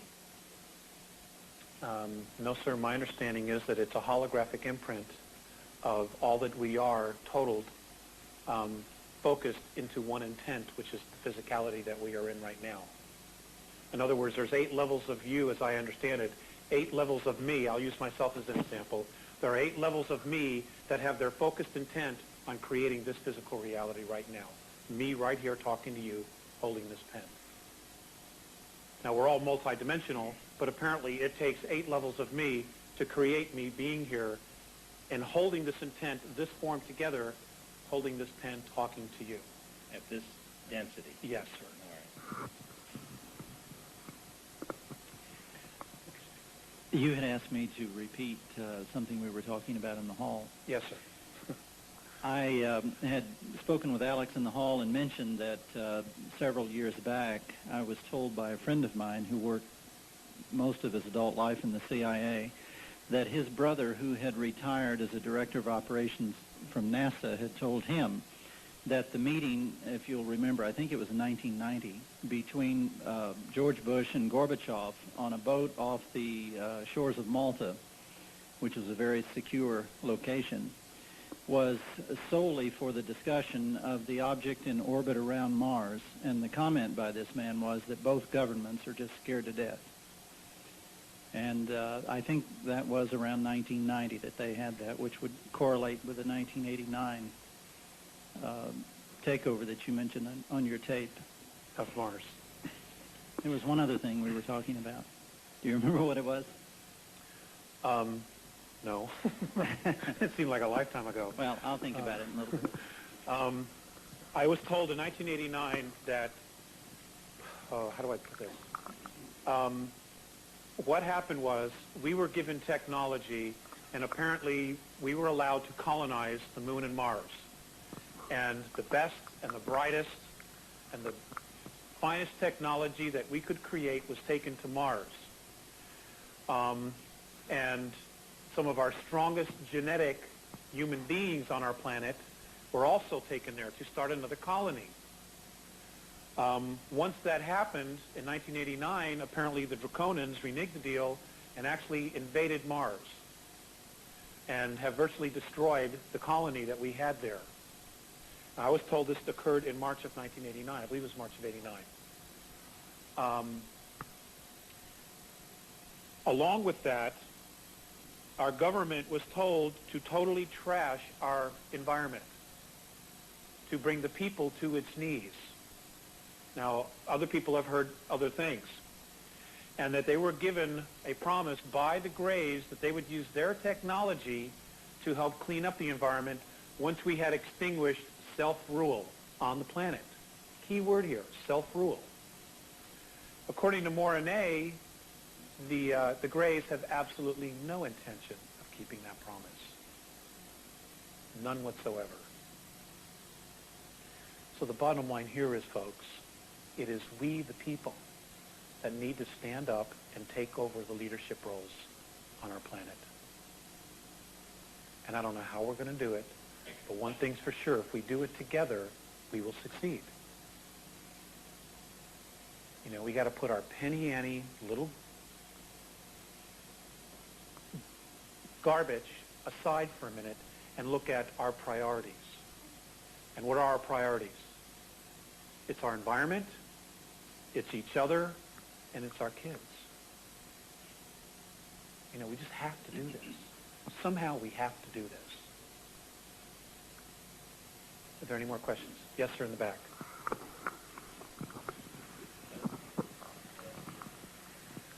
I'd like to know if the Andromedans are going to help us, and if they are, when they plan on doing this, and will they inform everybody somehow that all these problems are going on, so that we might unite in a more uniform effort to overcome the problems that we have?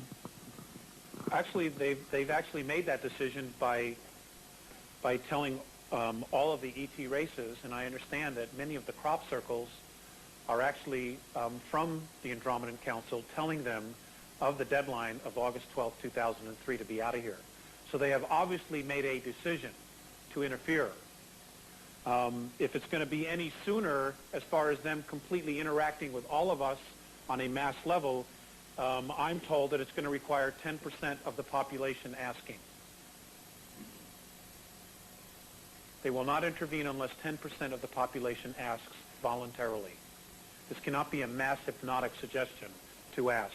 We each have to individually ask, and it has to be 10% of the population. And he said, by the time you finish your prayer, we'll be here. They want to help. They want to help. But they don't know how to help, because we have free will.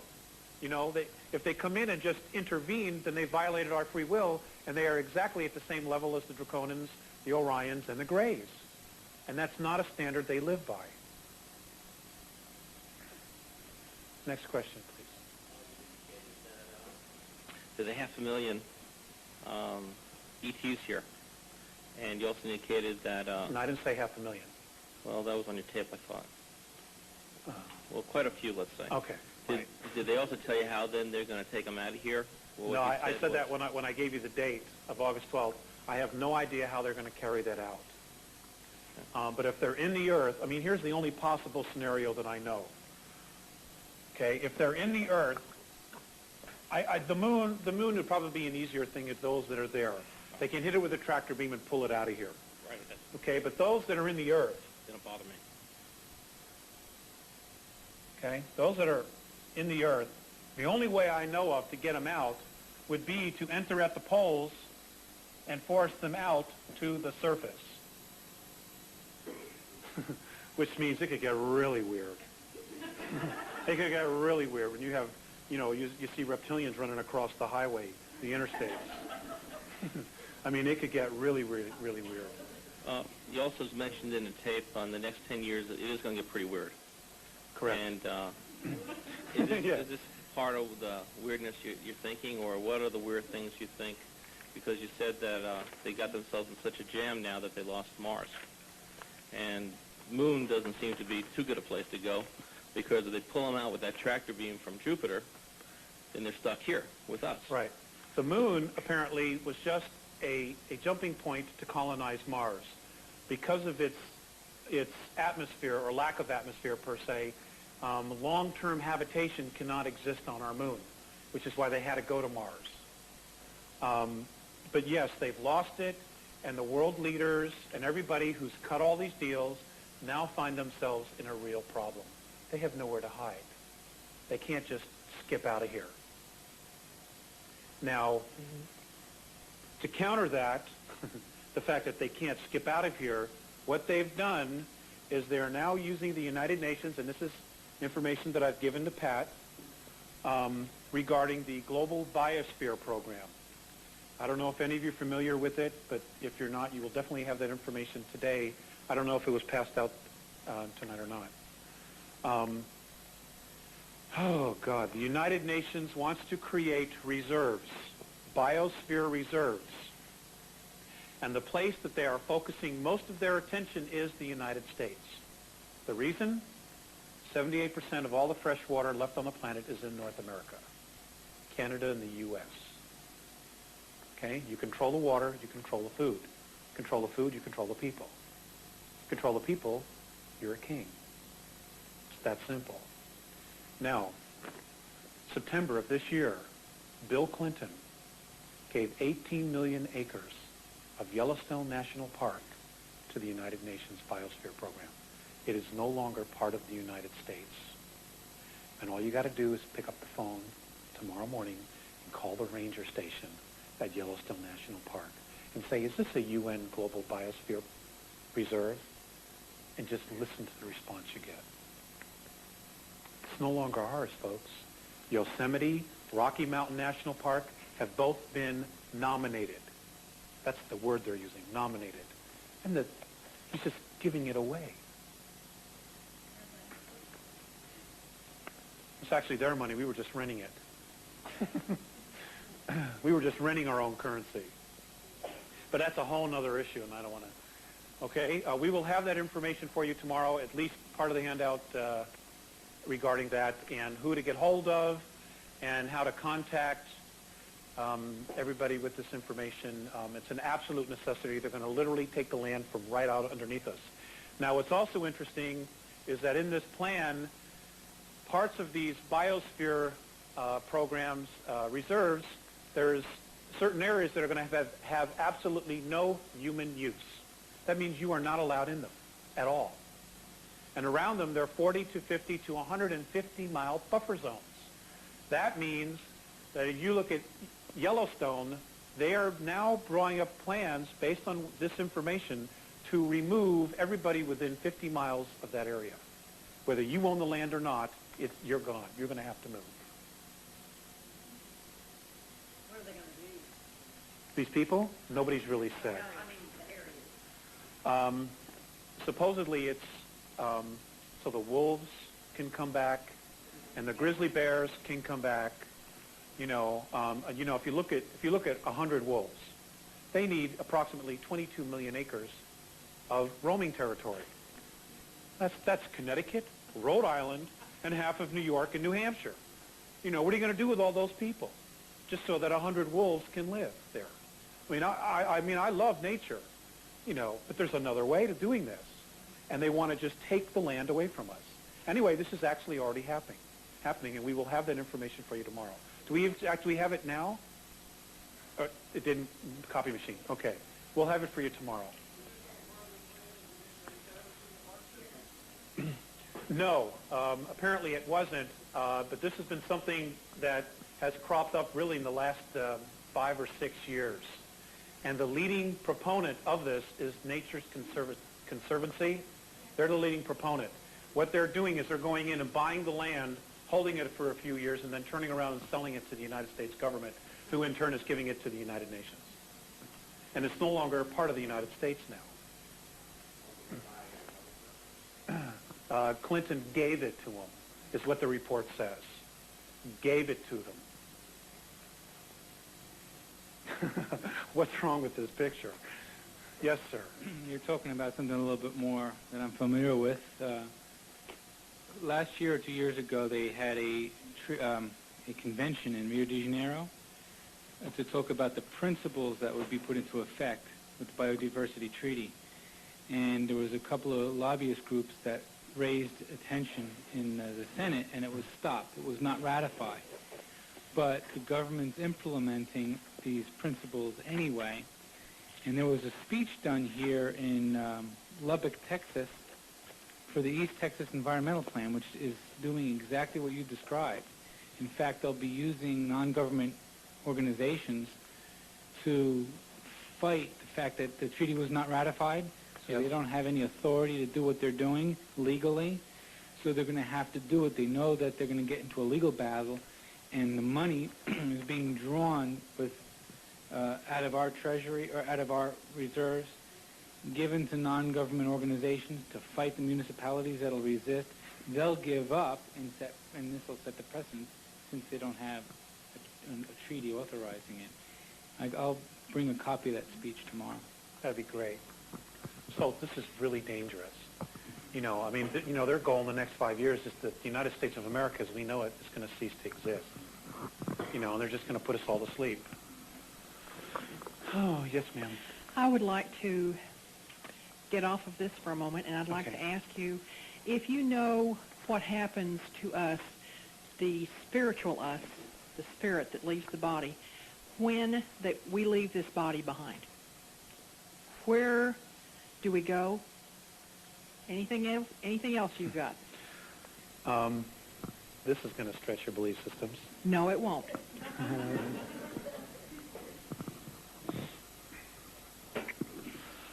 I want you to look at the idea that when we cross over and oh God, when we cross over and we all see the light and we walk into the light and we meet our past loved ones, etc.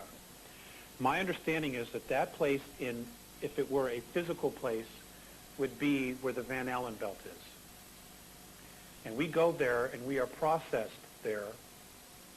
And in the processing, part of it is us looking back at our lifetime.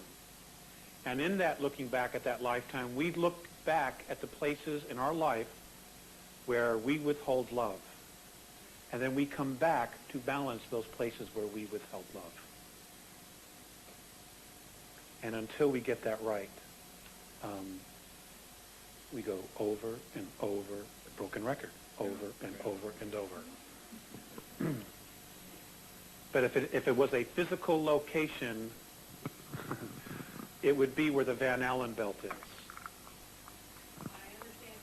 Thank you. Yes, ma'am. Are you familiar with Dr. Walter Russell?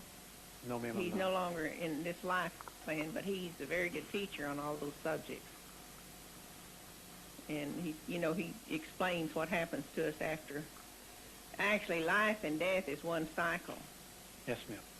And he explains all this and what happens to us, that we're just recycled, so to speak, to learn what we haven't learned in this life. In fact, education is the main point, Right. what we're supposed to be doing. But you know what? If they didn't screw with the religions and they were telling us the truth, we wouldn't have to do all this recycling. You know, we'd have learned this lesson a long time ago. We're smart. You know, we've just been messed with. And if they would stop messing with us, we'd probably start graduating a lot more of us. you know, checking out of here and going out other places and teaching what we know, or even going home, wherever that is, you know. Yes, sir. The other item we were talking about, I recalled, was thank you, was a newspaper article that I read probably 8 or 10 years ago. It was a full-page spread, and it was about the Space University, which was being hosted by MIT, and the idea was that from year to year it would be at different universities around the world. And it had probably a half dozen photographs of people from all over the world who were scientists participating in this effort. And I remember one Russian student was trying on an American spacesuit, and the idea was that all of these scientists would know each other and be able to pick up the telephone and call someone anywhere in the world to solve a problem. Well, I thought that was a great idea, so I fired off a letter to the director of Space University, hosted at MIT, and my letter came back unopened, and it said, moved, left no forwarding address. Coincidentally, at that period of time, which was late summer of that year, Mars was the closest that it had been to the Earth in 4 years.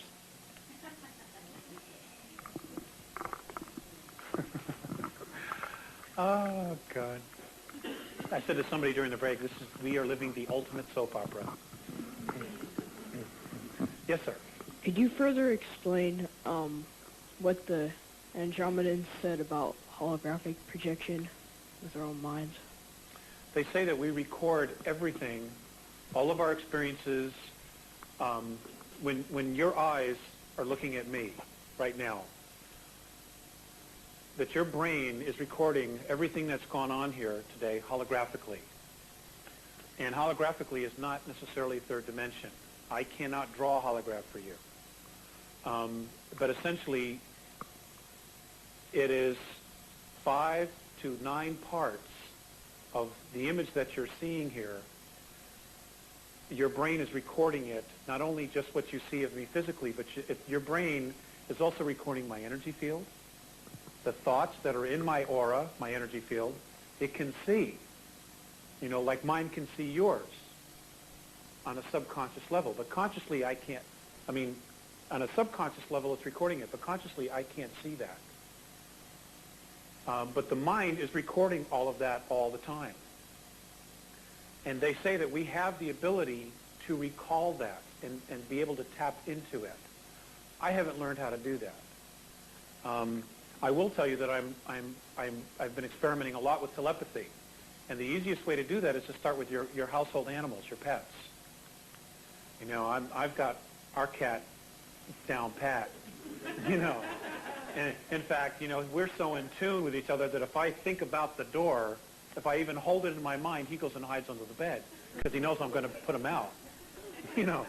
But just practice on your animals because they talk to each other telepathically, okay? When you have communication with yourself or when you're thinking about somebody and they call, that is telepathic communication. You are having it.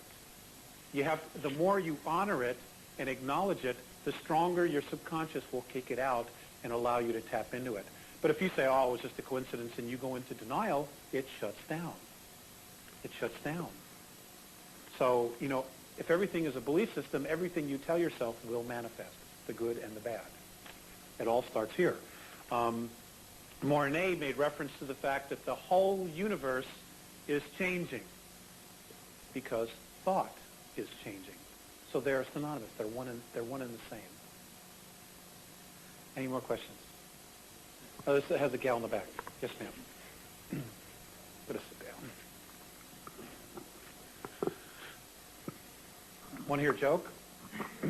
It's a young man is walking with his son through a Midwest town, and there's an old cemetery at the edge of town, and they walk in there, and the father's reading the tombstones to his young son. So they get to the very last row, and there's a really odd-looking one, and the little boy says, Daddy, what does that say? And the father says, well, here lies James Johnston, born 1801, died 1899. And the little boy looks at his dad and says, well, Daddy, what does it say there at the bottom? So the father gets down on one knee, and he brushes the dead flowers and grass away, and he, you know, leans back and he says, well, it says, here lies a politician and an honest man. So the little boy says, well, Daddy, what does that mean? And the father turns to his son and says, well, it means there's 2 bodies in this one grave.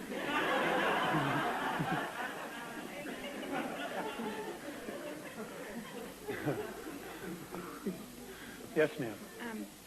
In reference to the holographic camera that you spoke of earlier that could heal ourselves, I'm wondering, is that can that only access this incarnation, or can it go further back? It can go further back. Could it not take a picture of our DNA prior to its removal? Yes. Oh, that's what I was just wondering. Which we absolutely have recorded within our energy field. Everything we've ever been is recorded there. Read between the lines, please. Yes, sir. A martial arts instructor that had a copy of a patent from the U.S. Patent Office. And when I went through it, what it was it had something to do with every object emanates some kind of radio wave. And the experiment was they made this device that can actually measure what its frequency is. And one experiment that they did is they took a photograph of a cornfield or of a field that had chinch bugs in it. And they then took this photograph and they put on the photograph DDT. Then they took this device and measured the photograph with the DDT and everything else in the photograph and put it through an amplifier and played it back into the field, and it killed all the chinch bugs in the field. I love that stuff. That's great. I'm not surprised. You know, there's so much technology that's been withheld from us. You know, little tidbits, you know, cancer. There were cures for cancer in the 30s. Oh, let me tell you about that. According to Morine, the cancer gene, or what kicks the body into manufacturing cancer, there is a part of it that is in fact genetic. And he said, Morine has said, that when our physical bodies were created, they put in certain genes to make the bodies grow faster. Well, what happened was when they stripped us of the 10 DNA, some of the genes that they should have taken out, they left in because they were in a hurry. And that's why we have the cancer gene inside of us. It's because they didn't remove it when they took the other 10 strands out. So something in us kicks it into gear, which makes it start to manifest. But the vibration of love can cure that. And I don't know if, well, that's what they said. Yes, sir.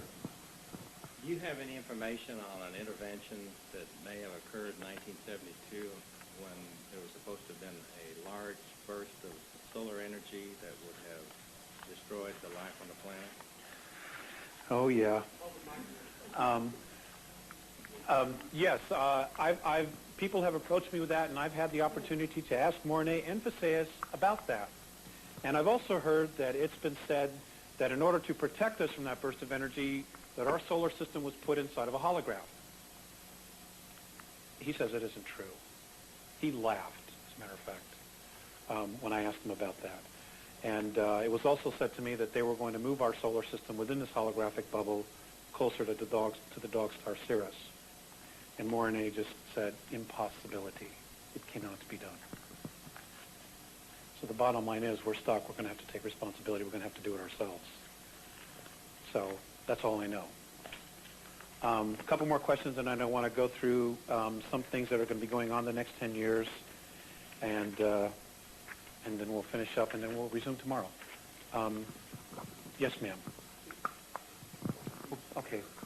Up next.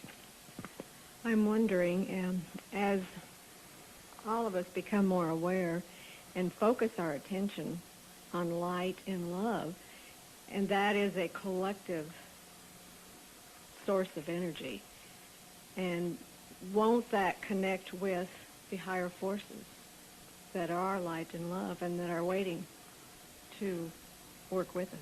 Yes, I believe so. And well, we're already connected. The thing that they're really looking for is our intention.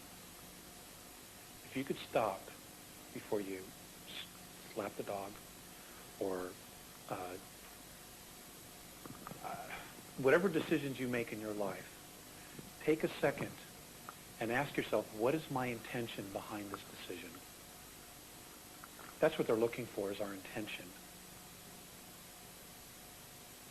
Intent is what created this mess. And we have to take responsibility. So many of us are making decisions, we're just responding to past stimuli. We're not stopping to say, what is my intent for making this decision right now to do this or to do that? You know, and matching the intent with our gut instinct. If you have a gut instinct to not do something, to not go somewhere, don't do it. And honor it. Honor yourself. You know, these changes that are coming, the frequency changes, the Andromedan perspective is those that are going to be affected the most here on our world are the men. They say that the men, a lot of the men in our world are going to be leaving, transitioning, and that the obituary pages are going to be 10, 15 pages long in a newspaper. That the men are going to check out. And the reason he says they're going to be checked out is because they're full of self-imposed loneliness. They have shut themselves down, and they're shut down. And if they don't allow energy to move through their bodies, like women do, because of your extreme of emotions, a lot of men aren't going to make it. They will have brain aneurysms and heart attacks, and they'll be leaving left and right. They don't understand why the men of our world are full of self-imposed loneliness. It's like we're carrying this guilt. You know, and I don't know if it's because religion says we were bad or what. I mean, I just don't know. I really don't have a clue. But that's their perspective of the men of our world. You know, and if you're not in a space of love, you're in a space of fear.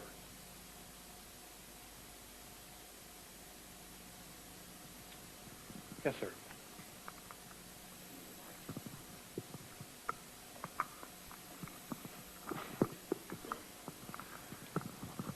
This is just a technology question. Not my strength. Well, did the Andromedans ever use or mention a form of energy called scalar electromagnetics? No, not to my knowledge. The only form of energy that I know that they use is holograph and hydrogen. How about, has there ever been any talk about a blue star? Yes. The one that's coming? Yes. Okay.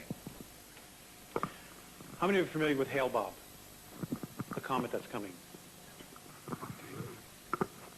Well, according to Mornay, it is not a comet. It is a protocol ship from Orion. It has at least 4 spiral structures on it. It is carrying 2 moons behind it, has an atmosphere of at least 2.4 million miles, and when it enters our solar system, it is going to go around behind the sun. The 2 pods or 2 moons behind it are going to move into an orbit of Mercury, and our government's going to make a public announcement. They're here, okay? They are not here to help us. They're here to make sure that control is maintained. When's that due? February and March of '97. And for those of you who don't know, you better look into it, because this comet has changed course 3 times. And comets don't do that. Sorry. You know, somebody at NASA, when they were asked about that, said, well, it was the gravitational pull of planets, and thank God a reporter was smart enough to say, well, what planets? You know, and it ended right there. The discussion ended right there. So that, you know, that dog doesn't hunt. So, you know, change is coming, folks. Change is absolutely coming, and if you're not ready for it, then you better get ready for it. And if you are ready for it, get even more ready for it. You know, tell your friends, even if they don't want to hear it, even if they think you're crazy, just say something bizarre and crack the shell of denial. Just put a crack in there. And when they start hearing these little bits of pieces or these little rumors, they will remember and they will come back to you and start asking you about it. You know, oh, God, we're running out of time. You know, we're really running out of time, and we can do this. We really can do this. And we can do it ourselves so that we can be proud of ourselves that we did it. And we didn't have to depend on somebody else to save us. That will really empower us to be better, who we really are. you know? And when it starts to hit the fan, when UN helicopters are flying over the U.S., don't turn on each other. It's exactly what they want. Do not turn on each other. We can kick their ass. We'll take 2 more questions, and then I'm going to do something. Yes? In the tapes we were asked to listen to before this evening, and I'm clear you're not clear which ones those were. November 94. Okay. Okay, whatever. What I understood you to say, not what you said, but what I understood you to say was that that evil was a function of our own beliefs. Do I have that right? Yes, sir. Okay. And if you go one further, that in fact matter is a function of our beliefs. That's correct. So everything is a belief system. Okay. So what is the intent behind what we believe? And I'll go back to what Morane had said that I shared with you earlier. It is not so much why you believe it, what you believe, as to why you believe it. So then, if you stand on those two things, and in fact there is no matter and there is no evil. Technically. Very, very high, I understand. Very high understanding, Yeah. right. Okay. Technically, that's correct. I just wanted to get that on record. But I'm not at that level. Right, I'm not either. One more question, and then I want to share some things with you. Okay, I had 2 quick ones, actually. 1.5. All right. First, that comet, allegedly, that hit Jupiter. Mm-hmm. I wondered if you'd heard anything about that, because when you look at it just from primary physics, the way it broke up, as they told us, is not the way it happens. In other words, all of those chunks were in a perfect line entering into Jupiter, and that's just not the way it happens. They would cluster. What was that? I don't know. Secondly, I see a parallel in a lot of belief systems, and I'm wondering if you have any information on whether it's part of the overall historical world programming. Basically, not to step on toes, but the New Age people think there's going to be this transition like you're talking about into another consciousness, and we'll leave all this trash behind. I see the same kind of a mechanism tailored for different belief systems, the rapture in the Christian belief. I see a lot of the people who've studied a lot of the UFO material thinking they're coming down to save us. And it goes on and on and on, 4 or 5 different versions of this, depending on what consciousness that group of people happens to be in. And basically, to me, the message is, just lie down and let the tanks roll over you. It is to deflect one away from this personal responsibility. Do you have any thoughts about that? Yes, sir, I do. Boy, do I do. Okay. I once asked Phaseus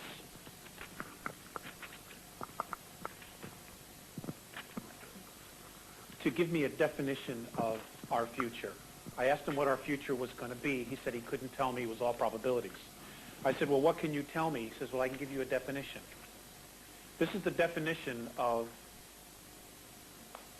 where we're supposed to be going, and he says we will, in fact, get there. Responsible freedom of self-determination. Becoming truly self-confident and free to unconditionally be responsible for oneself without being coerced to accept some higher authority. Let me read that again. Becoming truly self-confident and free to unconditionally be responsible for oneself without being coerced to accept some higher authority. What we're looking for, we already are. The miracles we're looking for, we already are. As far as wanting to be saved, and I know this is a real touchy subject, You know, and again, everybody is allowed their space to believe what they want. You know,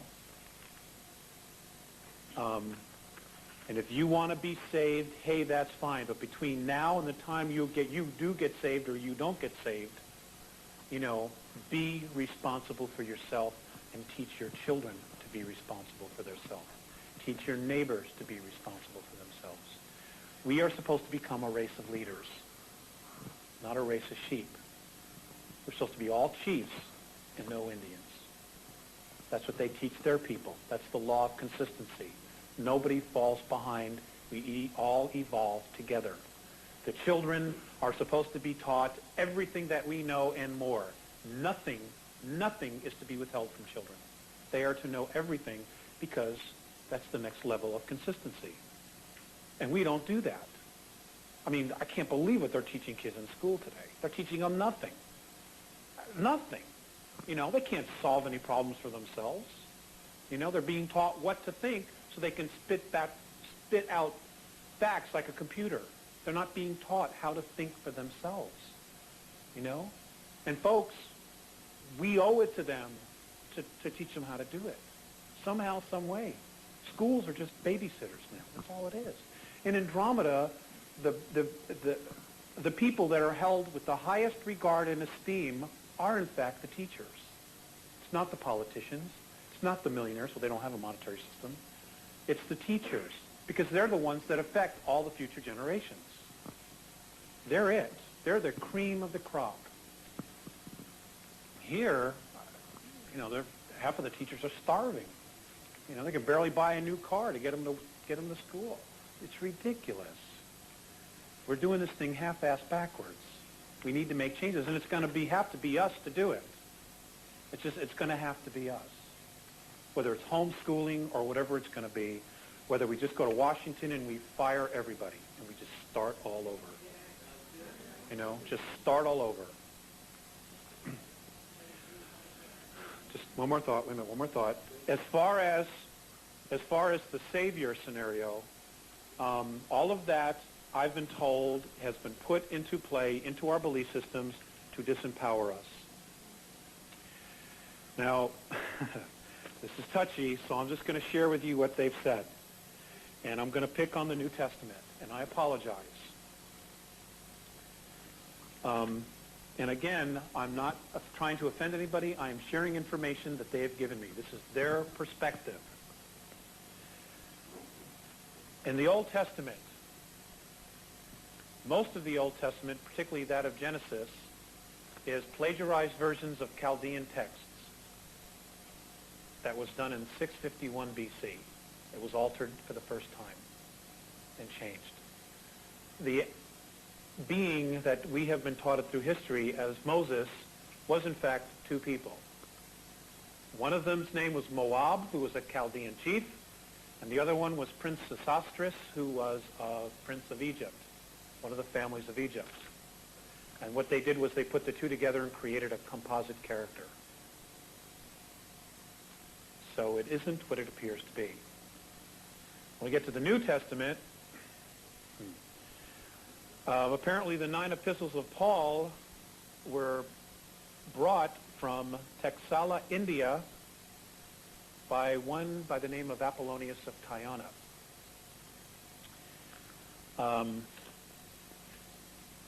The 4 Gospels that we know of were obtained by Hariman Armandi of Texala, India.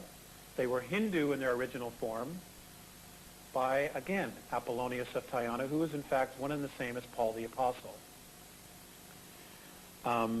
The being that we know as Jesus did in fact live.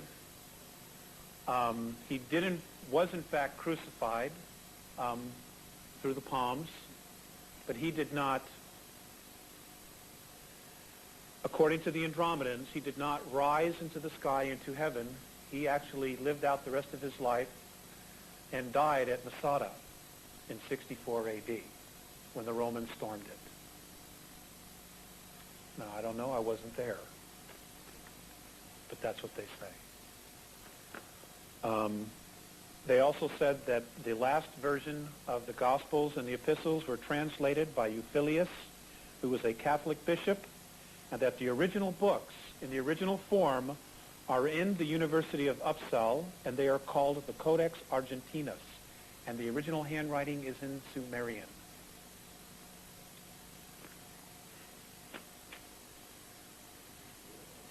That's real old. So that's all I know. And that, again, that is their perspective.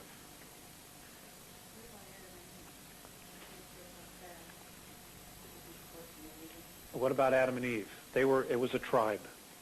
It was not two beings. They just, basically gave us the Cliff Notes version of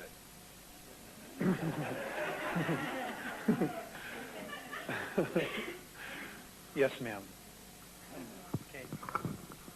This will be the last question, and then I believe it is.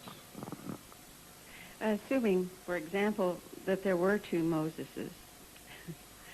No, there wasn't one. They took two, and they just created a composite character. Composing a composite.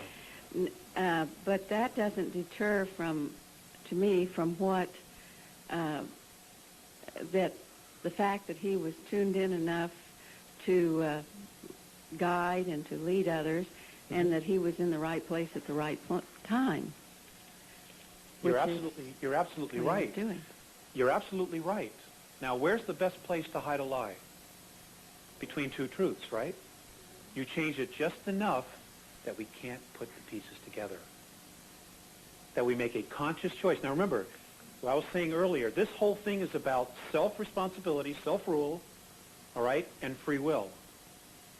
Now, they've altered the truth just enough that it's kept all of us holding back. We're all holding back, waiting and waiting and waiting and waiting, lifetime after lifetime after lifetime.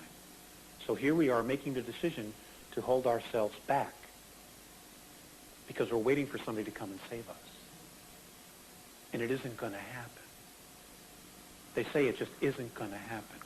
And they don't want to come in here and save us because they don't want to babysit. And if something happens, well, we can always blame them. And the cycle starts all over again. And we don't have time. The earth is sick. We don't have another home. There's nowhere to go. There's no Hilton big enough to put us all in. I know that's not the answer you want to hear. It's not the answer I want to hear. Because it means I have to really bust my ass to fix my life. But I don't have a choice. That's just the way it is.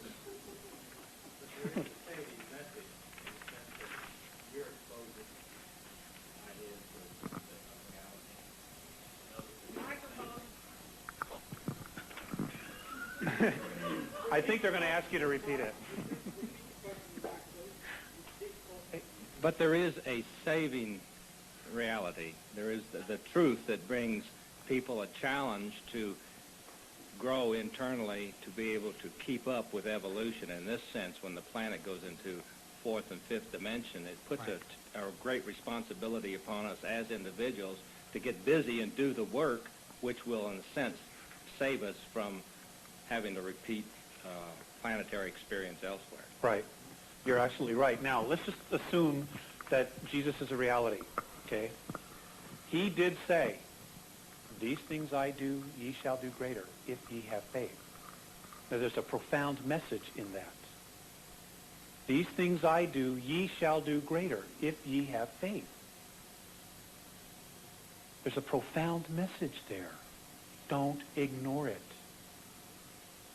Please don't ignore that. You are awesome. Every one of you, you're awesome. Don't buy what you've been told. It's a lie. You are awesome. Now, I want to share what's going to happen in the next 10 years. Actually, this started in 1994. I read this for the first time, so it's actually the next 9 years. Scientific proof of dimensions and higher self-consciousness.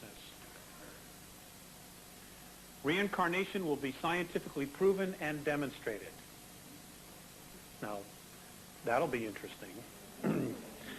I can wait, everybody would start running to Buddhism. Oh, this is the way, this is the way, you know.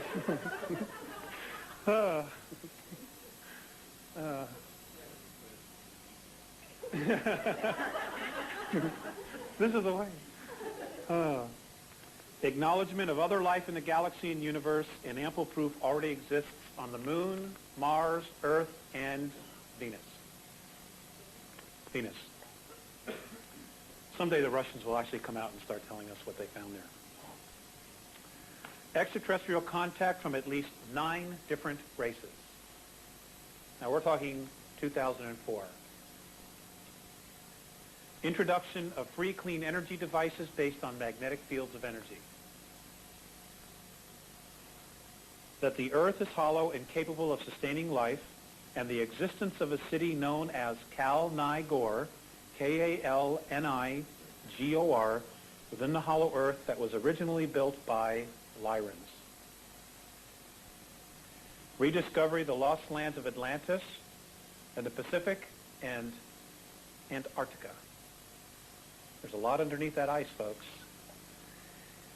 And in the Pacific, a very large temple complex that is still intact that belonged to Lemuria that is approximately 151 miles southwest of Easter Island. Now, the Russians already know it's there. And if they know, then, you know, we know. The reality that we all see in the physical is a holographic imprint directed and created from a higher portion of ourselves.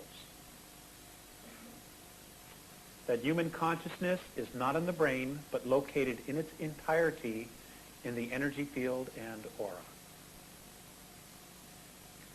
You know, when a body crosses over, it loses anywhere from a half an ounce to 4 ounces of weight. That's you, folks. That is really you. You know, that's you. This is just a suit. How our past and present educational processes have not prepared us to be completely conscious, creative thinkers. We definitely have to change that.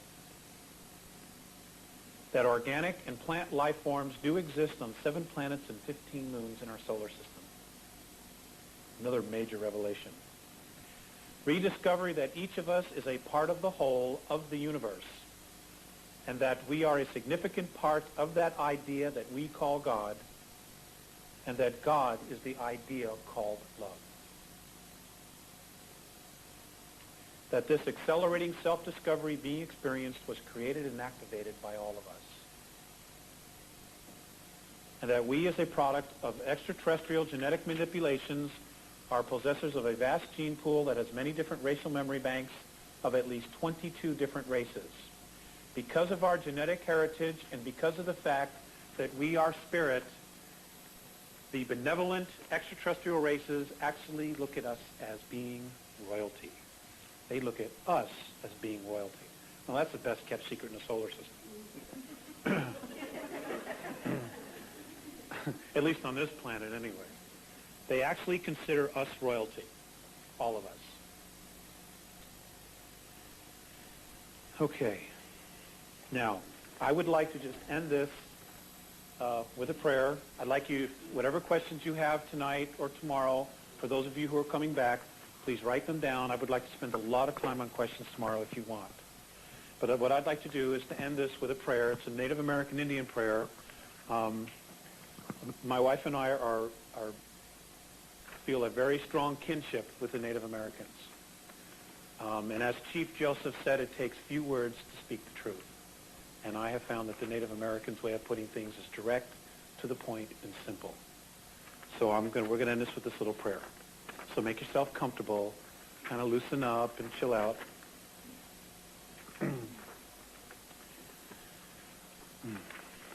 O Great Spirit, whose voice I hear in the winds, and whose breath gives life to all the world, hear me. I am a man before you, one of your many children. I am small and weak. I need your strength to let my eyes ever see the red and purple sunsets. Make my hands respect the things that you have made, my ears sharp to hear your voice and the sounds of your wild children. Make me wise so that I may know the things that you have taught my people, and the lessons you have hidden in every leaf and every rock. I seek strength, Great Spirit, not to be better than my brothers, but to be able to fight my greatest enemy, myself. Make me ever ready to come to you with clean hands and a straight eye, so that when life fades as a setting sun, my spirit may come to you without shame. Aho. Thank you, ladies and gentlemen, very, very much.